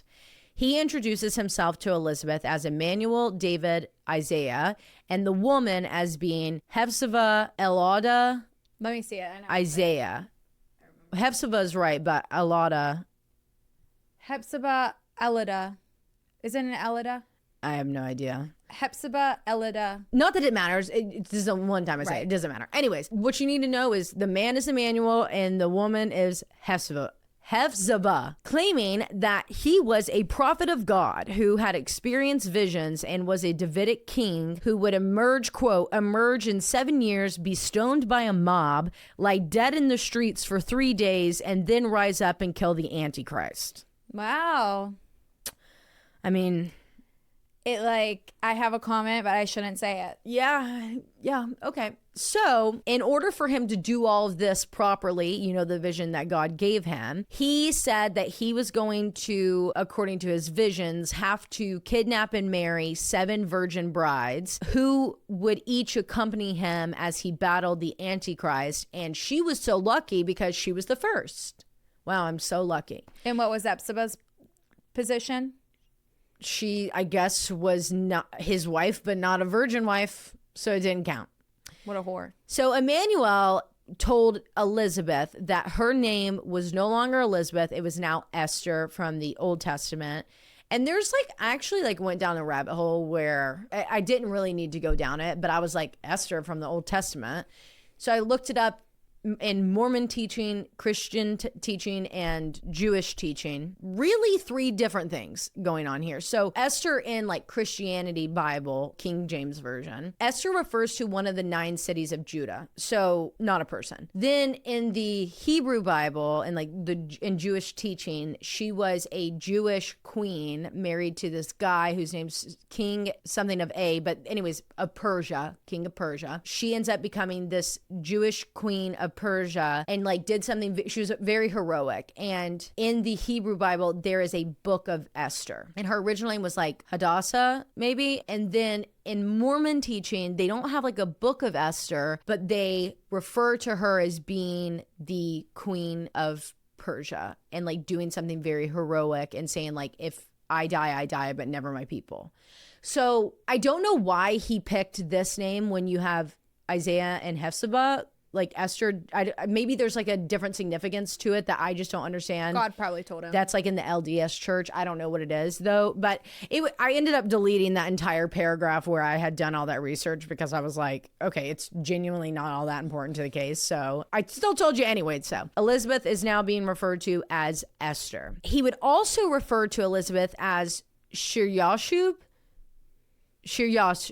Some say Shir-Jashub. This name was first mentioned in religious texts as the son of Isaiah, meaning the remnant shall return, and was prophetic. Anyways, Emmanuel then performed a ritual / ceremony, which was to spiritually signify the 2 of their marriage. So she was in a marriage ceremony during which Elizabeth cried out and screamed the entire time, no, no, no, you can't marry me. I'm only 14. I can't be married. Just over and over again. At which point he then consummated their marriage by raping her several times until eventually she passed out due to exhaustion. Now, what Elizabeth did not know was that her 9-year-old little sister, Mary Catherine, was awake at the time she was abducted. Mary Catherine had been awoken by the same footsteps and whispering that had woken Elizabeth up, but Mary Catherine pretended to be asleep, never opening her eyes. She was in shock. She's 9 years old. She's scared for herself, her sister, her family, because she just heard this guy threaten their entire family. So right after Elizabeth and the man left the room, a few minutes later when she couldn't hear them anymore, Mary Catherine gets up and attempts to go to her parents' room. But the second she walks out their bedroom door, she spots the man and Elizabeth, that we now know as Emmanuel, right by her brother's room at the end of the hallway, and somehow was able to hide fast enough that they didn't see her. Wow. Not Not Elizabeth, not the guy. So she's so scared, oh my God, they're still in the house. And she waited a good amount of time before she got out. If there's one thing that kids are professionals at, it's getting in and out of bed when they're not supposed to. Gets back in the bed, she closes her eyes, she acts like she's asleep. She's so scared that this guy is going to come back and get her. So it wasn't until just before 4 a.m., nearly 2 hours after her sister was taken, that Mary Catherine, 9 years old, is laying in bed acting like she's asleep, not falling asleep, that she finally feels safe enough to run to her parents' room and ask for help. She woke up Edward and Lois, who initially thought oh, you just had a nightmare, but humored her by getting up and okay, we'll go check on Elizabeth. Well, they go back to the room Elizabeth's not there.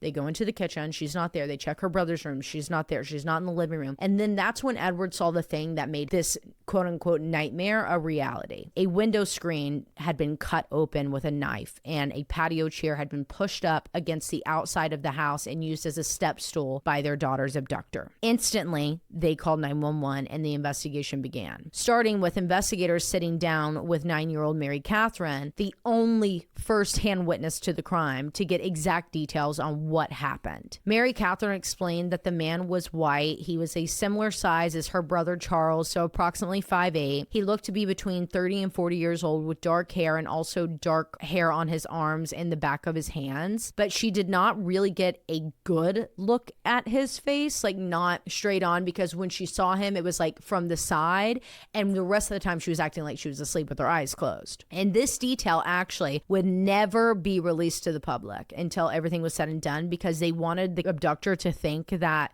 he had been seen by someone. Same with the detail about the chair being pressed up against the house. Those two were never released. Mary Catherine explained that she heard the man threaten Elizabeth and saw a metal object, which at the time she thought was a gun, not a knife, like we know it is now. Then after Elizabeth got out of the bed and was being led out of their room, she heard Elizabeth stub her toe on a chair and say, "Ouch."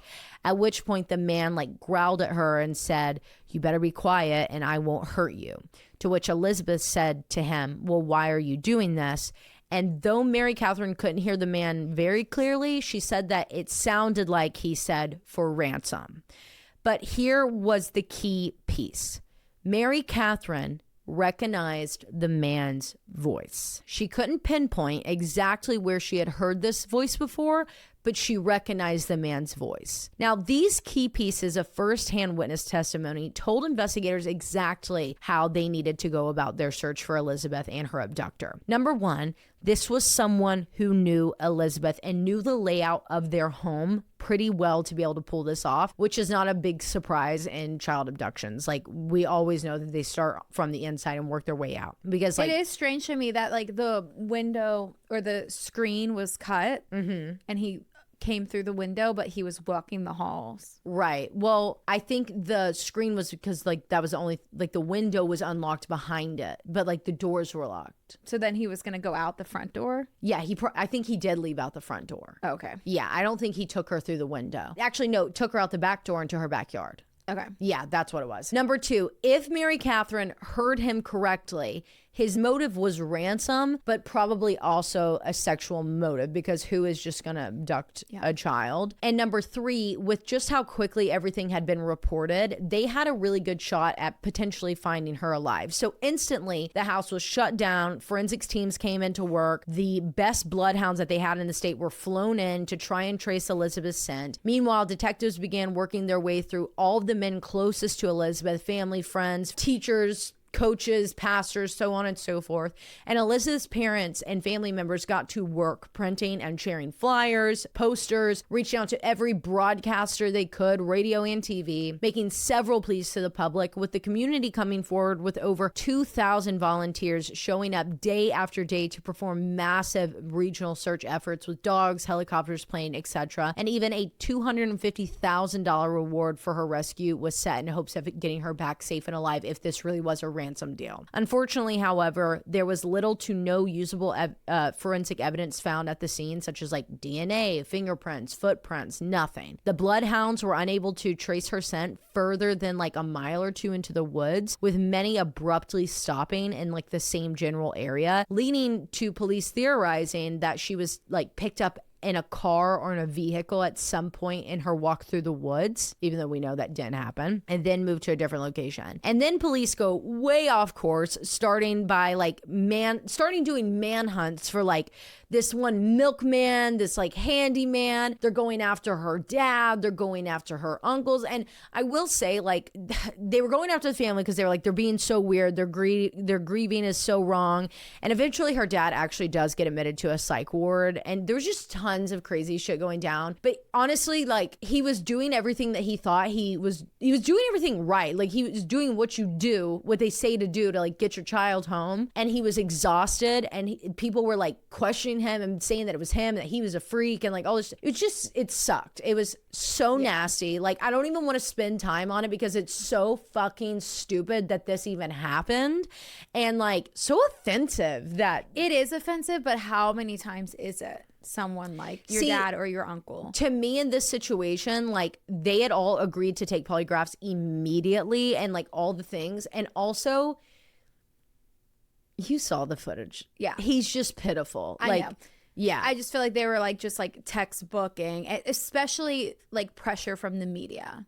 Yeah. Who isn't. I don't know. I really don't like the investigators that ran this. I think that the way that they started off in the beginning was really good. And then they fell off so quick because all that they were doing was trying to like point the finger. And like, that's on you. Like that's your own fault. Like, yeah, there's pressure from the media, but like also the alibis were like all checked out. It made no sense to me why they were going so crazy about it. Like, when I'm, of course, well, especially because you have a 9-year-old girl who would recognize her dad. Her uncle. Well, and also when they arrested and a 9-year-old girl isn't going to be able to lie enough to give a description of everything that doesn't match her dad. Exactly. So wait, okay, I'm not saying. So anyways, shit just goes wild. Like, he gets in a psych ward. Like, he was 5150 is basically what happened. They were like, you need to go get help. And he did, because he was exhausted. He was crazy. He was losing his mind. And just when police thought that they had the right guy behind bars, the man who kidnapped Elizabeth in custody, this guy named Richard Ricci,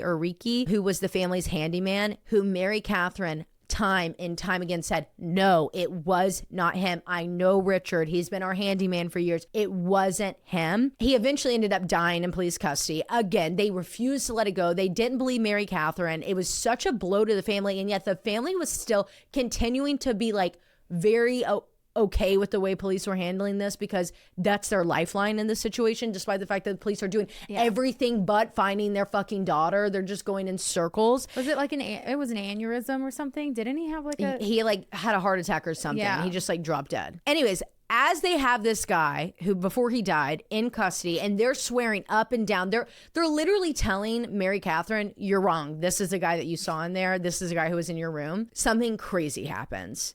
But before I get there, I want to go back to what was going on with Elizabeth. So after the marriage ceremony and her being abused for hours on end and passing out, she wakes up and she is then shackled to a tree that was like beside it made it to where it was kind of like a leash to keep her within the realms of the camp, and it was like a metal cable that went around her ankles. She was either allowed to be like around the campsite tied to this tree where she could go in and out of the tent, or she was like put in this hole that they had dug and covered up with tree limbs and wood boards on top that was off to the side of the tent. What she was allowed to do depended on the day, the hour, the mood of her captors. This was her daily life. She would be repeatedly raped, forced to look at pornographic magazines, threatened with death, force-fed alcohol, drugs, and garbage, like actual trash, and regularly starved. Emmanuel would leave Elizabeth and the woman Hevzibah for hours to go down into the city, where he would eat, drink, get money, do whatever, and he would never bring them back anything except for like newspaper articles or missing persons flyers about Elizabeth and her abduction. And at one point he said to her, quote, "The whole of Salt Lake is looking for you. Every window has your face in it, but they will never find you because I have you." And not long after this, one day, the three of them, so Emmanuel, Hevzibah, and Elizabeth, they're sitting around like the fire at the campsite. It's like very quiet, and they faintly hear a man yell out in the distance. It was so faint, but they all heard what he said. They were calling her name.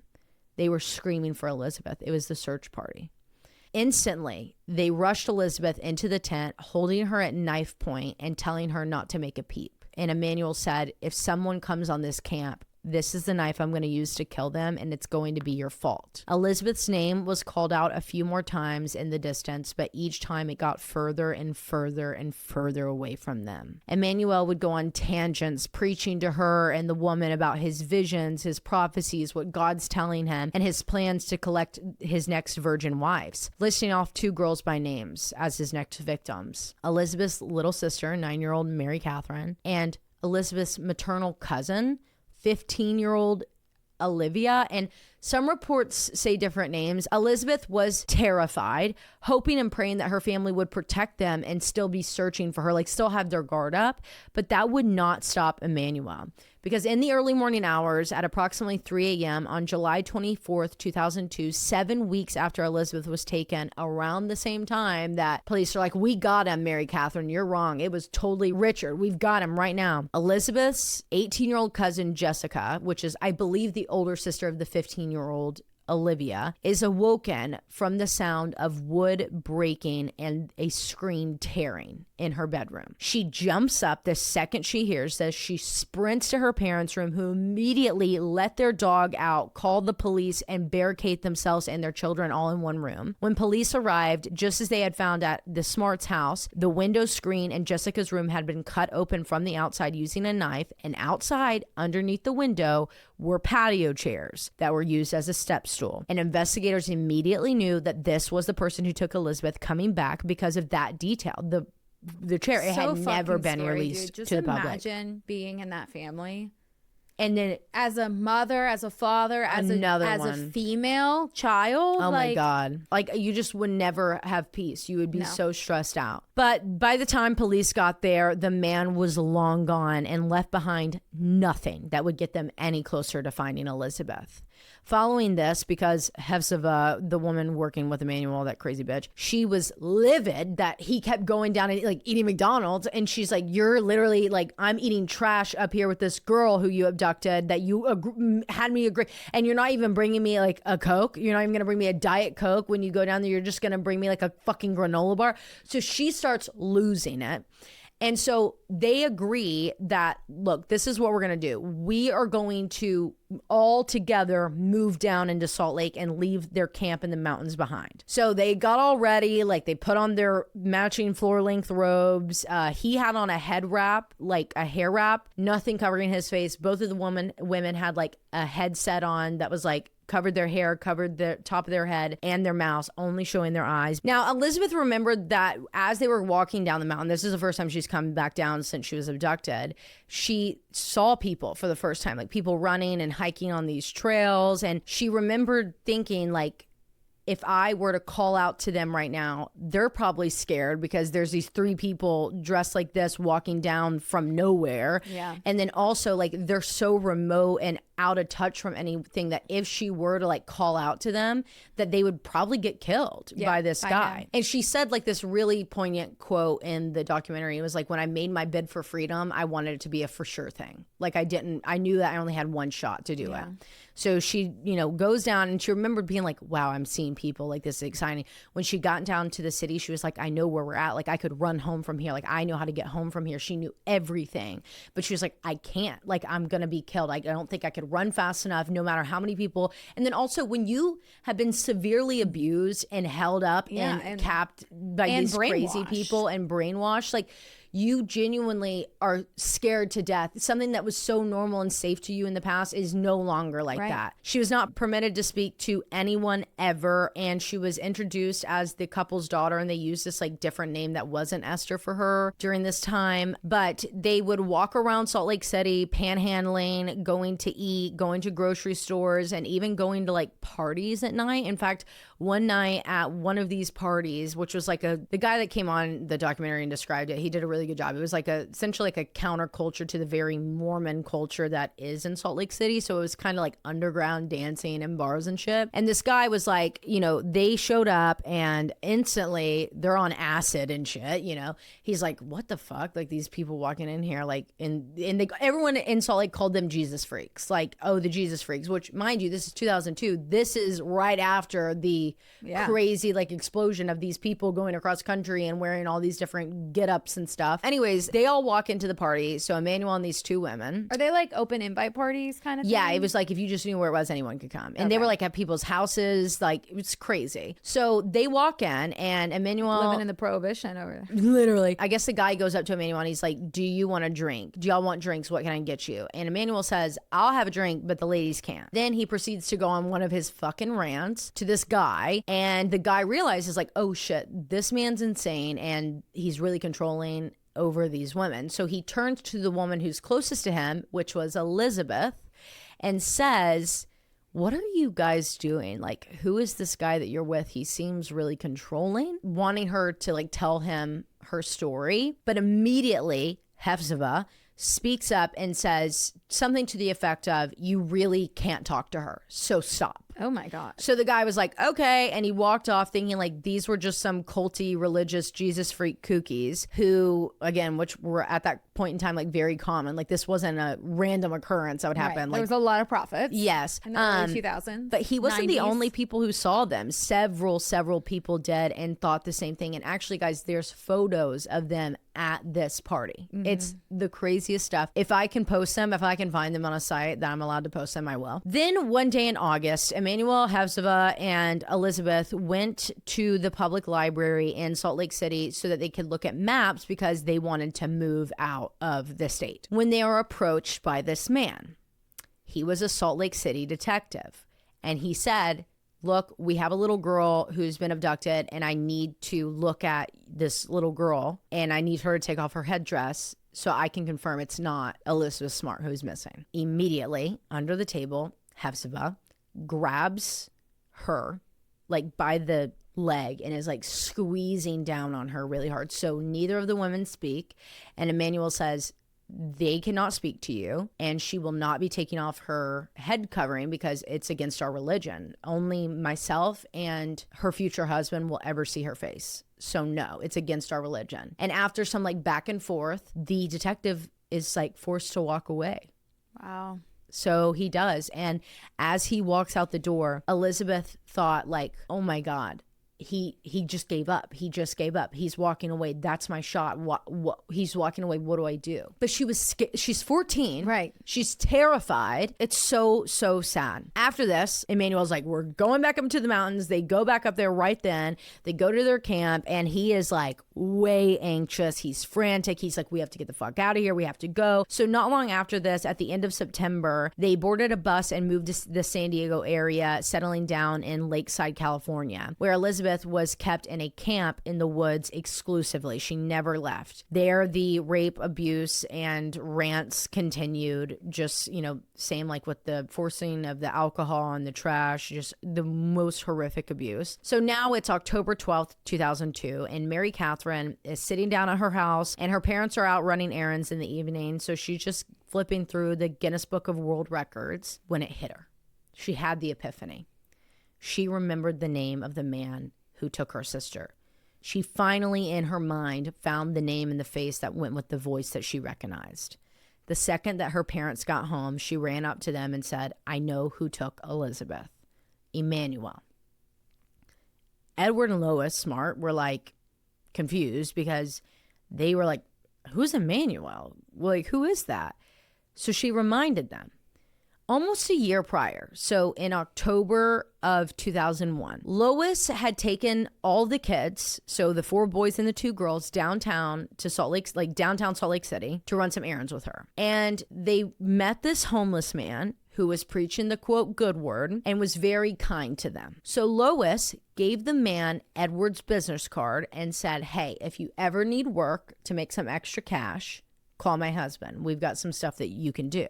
And he did. A few weeks later, Emmanuel comes to the Smarts' house and helped Edward do some things around the house and yard. I think he raked and got stuff off the roof. And Edward, at the end of the day, said, he was only there for a few hours, said, hey, just come pick up your cash.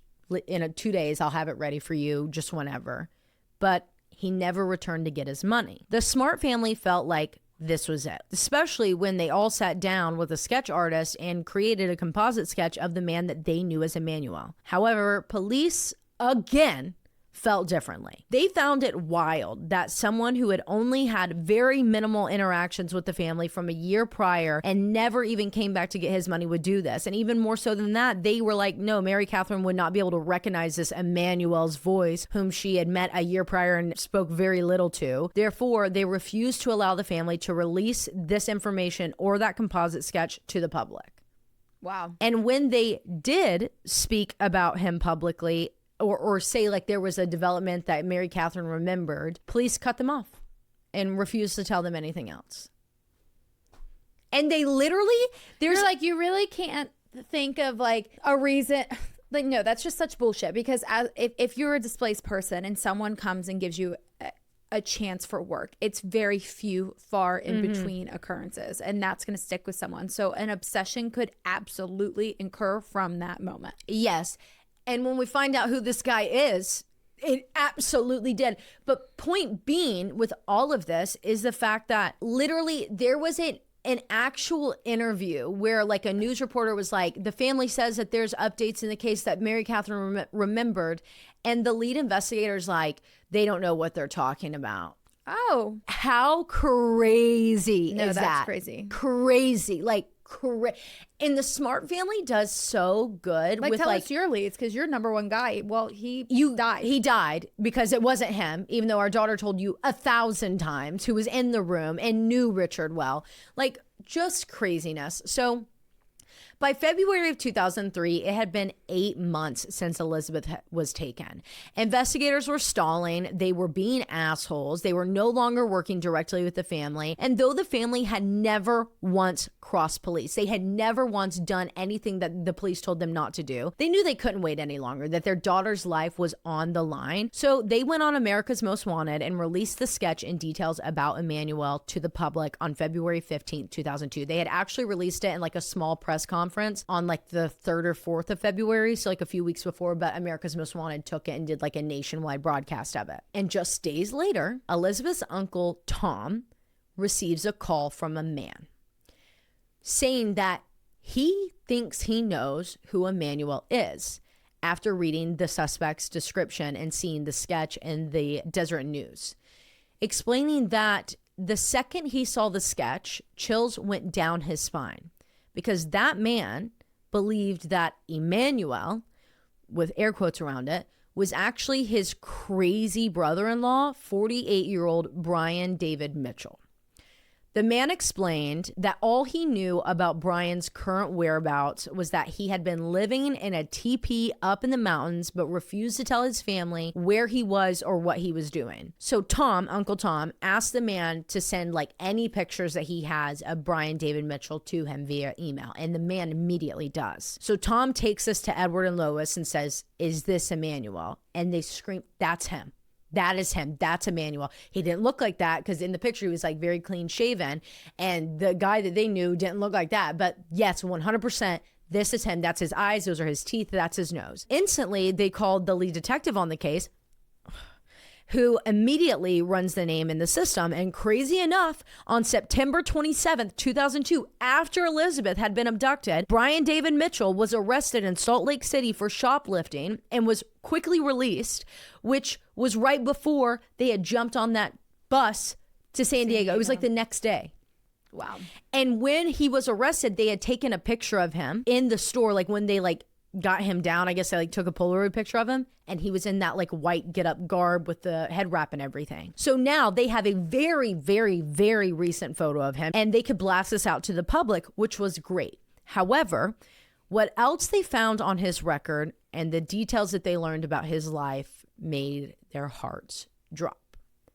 Now, before I tell you this, something I found very, very interesting was that when the brother-in-law called and he said, "That's my brother-in-law, Brian David Mitchell," he said, "Look, if she's with him, I would put money that she's still alive. I don't think he would kill her. What's happening, can't say anything about that, but she's alive." Which I thought was so interesting. Yeah, like he knows something. Like there's a past there. Well, it wasn't even like that he knows something. Not about the current whereabouts, but like about his past. Yeah, like who this guy is. And it's almost like, I don't know. We'll talk about it more at the end, because like that stood out to me. So I was like, what a crazy thing to say. Mm-hmm. Like I don't know. That's just something so interesting that I was listening to. And I like went and played it back again because I was like, no way this guy just said that. Anyways, so this is Brian David Mitchell's background.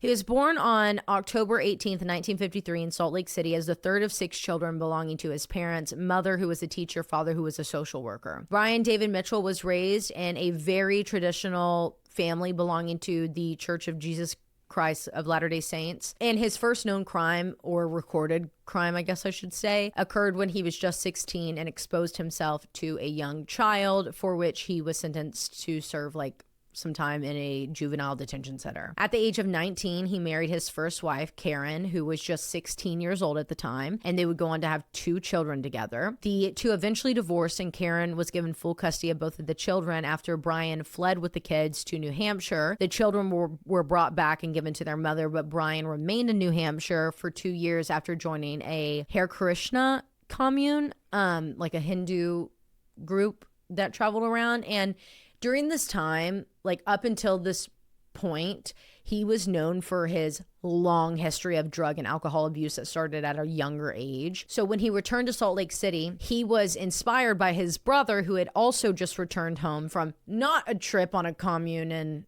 New Hampshire, but instead a Mormon mission. And so he was like, I'm inspired by you, bro. I'm going to get sober. He gets sober, but then he gets married to his second wife named Debbie. They have 2 children together, and they also had Debbie's 3 children from her previous marriage living with them. He eventually starts drinking again, and throughout their entire relationship, Debbie claimed that Brian was extremely abusive to her. Like there was this one story where her biggest fear was like mice. And so he killed a bunch of mice and collected them and put them all in the oven. So when she opened the oven one day, they all fell out. Ew. Crazy. It gets worse. So it was Debbie, the caller's sister, or is the caller's sister the one he's with now? I think that it's Brian's sister's husband that called. Oh, okay. Yeah. Throughout their entire relationship, Debbie claimed that he was extremely abusive, and she believed that he had been sexually assaulting their 3-year-old son, which led to their divorce in 1984, after which, due to the allegations of sexual assault, all of his visitations with the children, not canceled, but had to be supervised. Oh, thank God. Thank God. Years later, one of Debbie's older daughters from her previous marriage, one of the 3 that lived with them, confessed that Brian had been sexually abusing her for 4 years of her life while her mother was married to him. Wow. The very day that Debbie and Brian's divorce was finalized, Brian married his 3rd wife, 40-year-old Wanda Elaine Bardsey. She was also divorced. She had 6 children of her own, all of which she had no contact with. They hated her. She was incredibly abusive, like cruel punishment, forced her kids to eat like rabbit food, just like crazy shit. What the fuck is wrong with people? I don't fucking know. And then after getting married, Wanda and Brian became very involved in the LDS church, when eventually he began going by Emmanuel David Isaiah, and Wanda began going by Hephzibah Alada, possibly Isaiah. And Brian began telling anyone that would listen about his visions and his claims of being a prophet of God or a Davidic angel, king, servant, whatever the fuck it was, fighting the Antichrist. Because of that, they were immediately excommunicated from the church. Goodbye. Now, I want to show you a picture of them before they went crazy, because... So wait, this is... Sorry, I this is Wanda, a.k.a. Hephzibah. Wanda was the one that was abusing all of her kids with rabbit food? Yes. Okay. Yeah. I'm going to post this picture just because I want y'all to know. I'm going to title this page of the picture, Yeah. Yeah. Yeah. Yeah. Yeah, Yeah, that'll do it. Yeah. That bitch is crazy. So they get excommunicated. The two began dressing up in their white religious robe garbs, panhandling, and Brian would preach on the streets of downtown Salt Lake City wearing the robes. And they wore these specific robes because it was akin to the image of Jesus, which he was representing, because, you know, he's the prophet. And everyone knew these two, by the way. Everyone in Salt Lake City knew these two. Like, you know how Knoxville has our Joker? They had the Jesus freaks, right. And it was these two. Literally, once the Smart family, like the aunts and uncles and friends and everyone, saw the picture of from the arrest with he's in that like get up from September, you know, the one where he's like wearing the robe and everything, they all recognized him as that quote crazy man who was always preaching downtown with the woman who was always covered and carrying a baby doll. And that's when they all realized, like, holy shit, we haven't seen those two since Elizabeth was taken. Like, everything just like fell into place. Everyone was on board, the entire city except for the detectives. Yeah. They're like, we think it's this Richard guy. I don't think that timeline that yeah. that well. So investigators in the family instantly finally released every photo and detail that they had about Brian, David Mitchell, and Wanda to the public, showing pictures of them before going crazy and then after going crazy, pleading with the public to help them find these two because they had Elizabeth. Now, having no idea that this is happening in San Diego, aka Lakeside, California, is Elizabeth, Brian, and Wanda. So I'm going to start calling them by their real names, but Emmanuel, aka Brian, Hephzibah, aka Wanda. They're all in Lakeside, California, in the fucking woods somewhere, and Brian's rants are getting worse and worse, longer and longer, and they are rarely ever leaving the camp. Elizabeth is quietly thinking to herself that she has to find a way to get back to Salt Lake City somehow, some way, but no matter what, she's got to get back there. And finally, one night, she had this idea in the midst of one of his crazy tangent rants about God and discussing with Wanda which city they need to go to next, naming off like Boston, New York, Philadelphia, any big East Coast city that you can think of, when Elizabeth like butted in. And she like shit her pants. Because sometimes when you butt in when you're like young like that and you don't know if you're supposed to, the second you do it, it's like the bow in your head. And she's like, I just have this feeling that we're supposed to go back to Salt Lake City. And I know that God would never speak directly to me, but I have this feeling that if you just asked him, he would tell you because you are truly his servant and his prophet. So basically, being like, yeah, what a strong girl, man. You. Yeah. And Brian turns to her and says, finally, God is working within you. And now that you have recognized your own nothingness, you're right. We are supposed to return to Salt Lake City. Gag. But what a smart girl. 15 now or 14? She's 15 now at this. I mean, to understand a narcissist and to get on the level of like to narcissist them. Yes. Like is incredible. And also realizing that the woman is also after just as months of mental and physical abuse, but to still have that like wherewithal Yeah. to be able to like be like, I have to get out of here somehow. And the only way I can is by going back home. Yeah. That's going to be my only chance. So Wow. this psychopath is like, yes, God's finally working with you. Through your nothingness. Oh my God. Like genuinely, whatever. But just days after this, they hop on a bus from San Diego, traveling all the way back to Sandy, Utah, a southern suburb of Salt Lake City, arriving there on March 12th, 2003. Dressed in their robes and coverings and disguises that weren't just the robes and it's a whole other thing. They began working their way back to the mountains on foot, with Brian telling Elizabeth that she will never come back down here again. So take a good look, soak it in. The three of them began walking down the sidewalk on the side roads, making their way towards their campsite in the mountains, when two women, drive by and immediately recognize them. So she calls the police. She says, look, they're walking down State Street. This was confirmed by two different callers at virtually the same exact time. So they send out Sandy Police Sergeant Victor Cuzada. So he pulls up his squad car, lights on, no sirens, just like beside them where they're walking on the road on the sidewalk. And seconds later, several other officers show up as backup. Officers began questioning the two adults, with the women like not speaking at first as they normally would. None of them claimed to have any identification on them, and the man started going on his rant, and he's like, we're messengers of God, we don't need identification. It's like, yes you do, but okay. When they finally were like, all right, we have to separate these three, so they separate the two of them. They take like Elizabeth 10 feet away from where, or 10 yards away, or wherever it was, from where the two of them were, and they separated Wanda and Brian just a little bit. And the officer with Elizabeth notices that not only is she in this crazy disguise, but like she's got on this super, super fake Party City wig. Like it's a horrible wig. She's very, very nervous. Her answers aren't like making sense. She's like talking a little weird. She's scared to death to speak up because Elizabeth is thinking they're right there. So she keeps deflecting and deflecting when finally Sergeant Victor turns up the heat on her and says, "You're Elizabeth Smart. Your family has not stopped looking for you. Just tell me who you are so I can take you home to them. Don't you want to go home?" Now, mind you, this is a 14-year-old little girl who has been horrifically and repeatedly abused for over 9 months at this point, and she's racking her brain for what's the right thing to do. Am I safe enough here? Like, will they be immediately arrested? Will they take me to my parents? Like, what happens if they don't arrest them? Are they going to come back and get me? Are they going to come get my sister? Like, what's going to happen? When Sergeant Victor just keeps going in on her and looks her dead in the eye and says, "For the sake of this nation and your family, just tell me you're Elizabeth Smart." Where he pulled that out of is really the craziest. Like, I would never say for the sake of this nation. No. But I know in my heart of hearts that he was at the end of it. Like, he was like, "You're Elizabeth. I just have to make you feel safe enough to say that it's you. Like, all you have to, you can give me a thumbs up and I'll put you in the car. Like, I know, I just need you to tell me." Racking her brain for answers. How could she safely tell him that, yes, she was Elizabeth without alerting her attackers? And all that she could conjure up was, "Thou sayest." Because he said, "For the sake, just tell me. So thou sayest."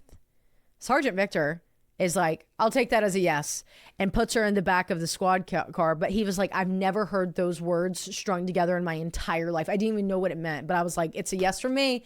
Get in the car." They put her in the back of a police car that's the furthest away from her captors. And instantly she began sobbing. She was finally safe. Oh, man. Brian David Mitchell and Wanda Barzee were arrested on the spot. Elizabeth was taken to the police station where her family arrived and they were finally reunited. But she was no longer that 14-year-old little girl. She was now 15 in age. She had her birthday was on November 3rd, but also a completely different person.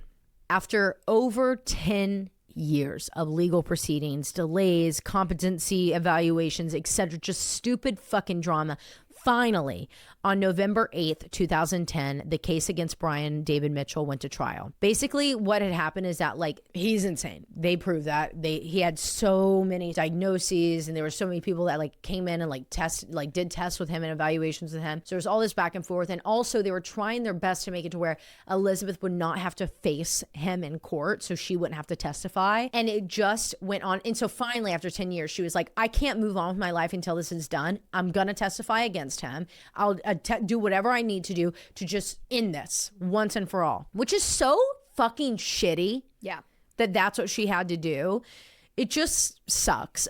So he pleads guilty by reason of insanity. They reject that on December 11th, 2010. And the jury says, "Actually, we reject that, but we do find you guilty of kidnapping and transportating a minor across state lines with the intent to engage in sexual activity." And therefore, he was sentenced to life in prison without the possibility of parole, which he is currently still serving at the U.S. Penitentiary in Terre Haute. I'm so sorry I didn't look up this pronunciation. Indiana, which is one of the nation's high security federal prisons that we have.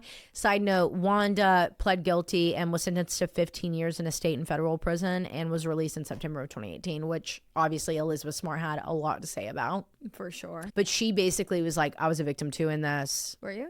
Like, do I think that you were... Yeah, like, no, I think you were just a bad person before you even met him. So, anyways. Elizabeth Smart married Matthew Gilmore in February of 2012 after meeting when they were on their Mormon mission together in 2009. They have 3 children together, 2 daughters and a son. Elizabeth became an American child safety activist, victims advocate, and ABC News commentator. She is also a published author with several books and works with so many families and survivors of missing persons cases, abduction cases. 2019, while flying back home to Utah after like a speaking event of some sort, Elizabeth was on a Delta flight when she dozed off, like any of us do. And she's awoken by the male passenger beside her rubbing her inner thigh. Oh my God. She immediately reported the incident and began a self-defense program for women and girls called Smart Defense. There's the full documentary that I've been referring to with way more detail that I could ever offer you. Also, there's so many amazing interviews with Elizabeth Smart, TED Talks, books, anything that you want to know out there. But this Netflix documentary was just released and it's called Kidnapped Elizabeth Smart, and it's about the amazing survival case of Elizabeth Smart and her success story. Wow, what a fucking tragic, terrible story. However, a very moving ending.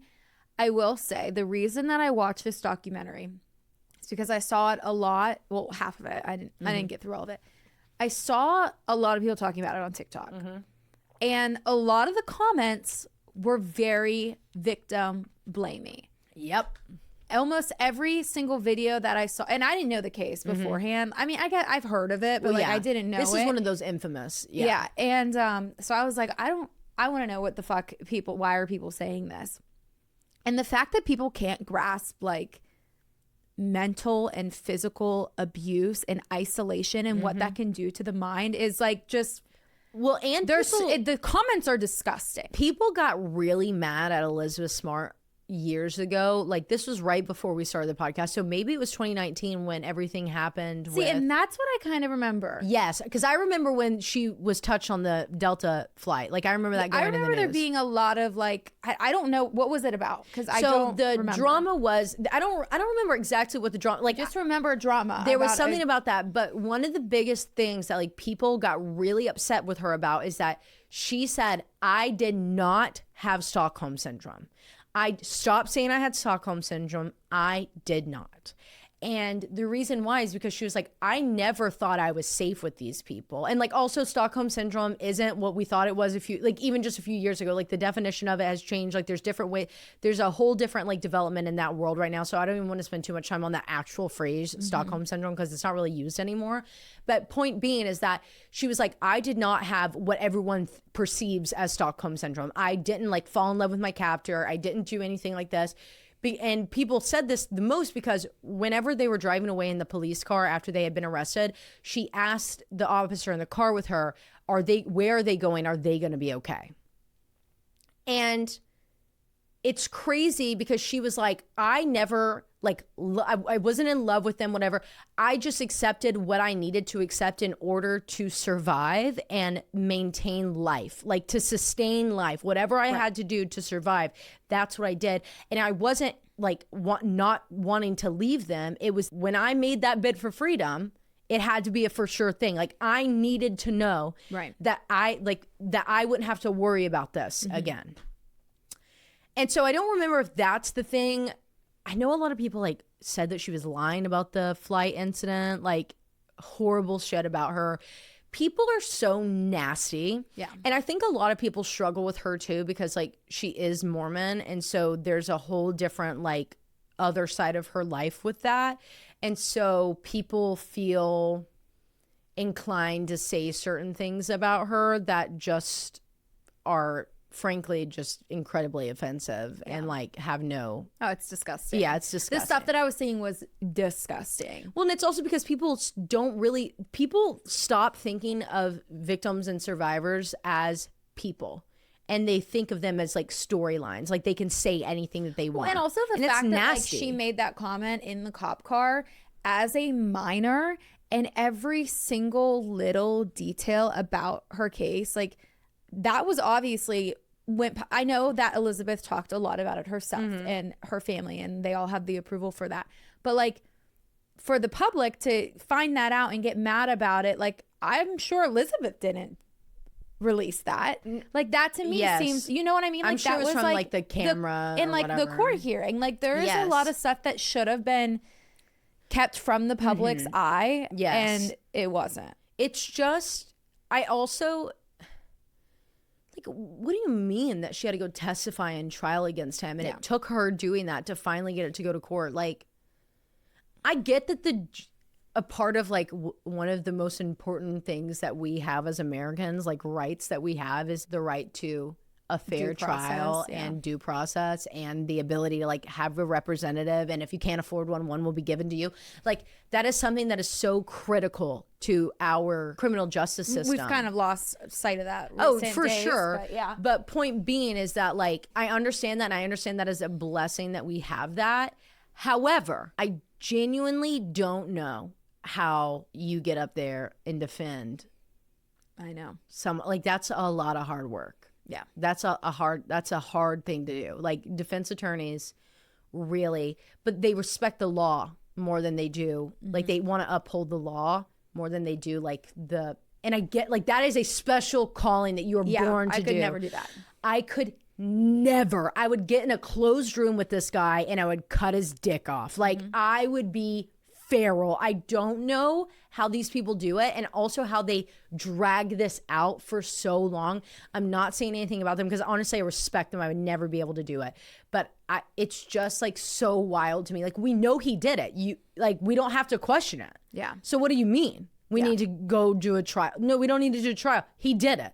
Well, and then also like the guilty mind of like attorneys that like got a confession from them behind closed doors, and you know they can't, obviously it's a client attorney privilege, but like, and then they get them off on the crime. And then they just let him go walk free. Like, I couldn't, like, that is okay. Anyway, I don't want to offend anyone, but that's just crazy. Yeah, I don't want to find anyone on it. It's just a hard thing to wrap my mind around. Like, and one of the things that we've learned over the years is like, one thing that we've gotten really good at is also like thinking about we talked about this last week, thinking about the murderer's family, or the person, the bad person's family, like being very considerate and like aware of them. Another thing that one of the things that we've worked on a lot is also like being able to understand the importance of a defense attorney, and also understand how crazy that is, like, while also respecting it at the same time. So anyways, I forgot, we don't really have a lot of time. My SD card's about to go out, so I'm gonna have to let you guys go. But I do want to tell you guys to go watch that documentary. Let me know what you thought about the comment where the brother-in-law was like, I think he would kill her. That to me is like knowledge, like inner family whispers of what was happening with all the wives' children. Yes, like he knew that he was like an abusive freak, but was hopefully not like that guy's not kids, a murderer. like, you know what I mean? Like, yes, he's a bad person, but he's not a murderer, which it's like, or he likes young children enough to keep them alive. Yeah, to do what he wants. Yeah. Disgusting. Hate everybody. Okay, guys. Love you so much. Had a great time chatting with you. We'll talk to you on Tuesday for TBB. It's going to be Valentine's Day week. Oh my God. And I think we'll have a guest. Yeah, we may or may not. Right? I think we do. We're not sure yet. We'll let you know. I need to respond to some text messages. Yeah. Okay. Love you guys so much. Talk to you later. Love you. Bye. Bye.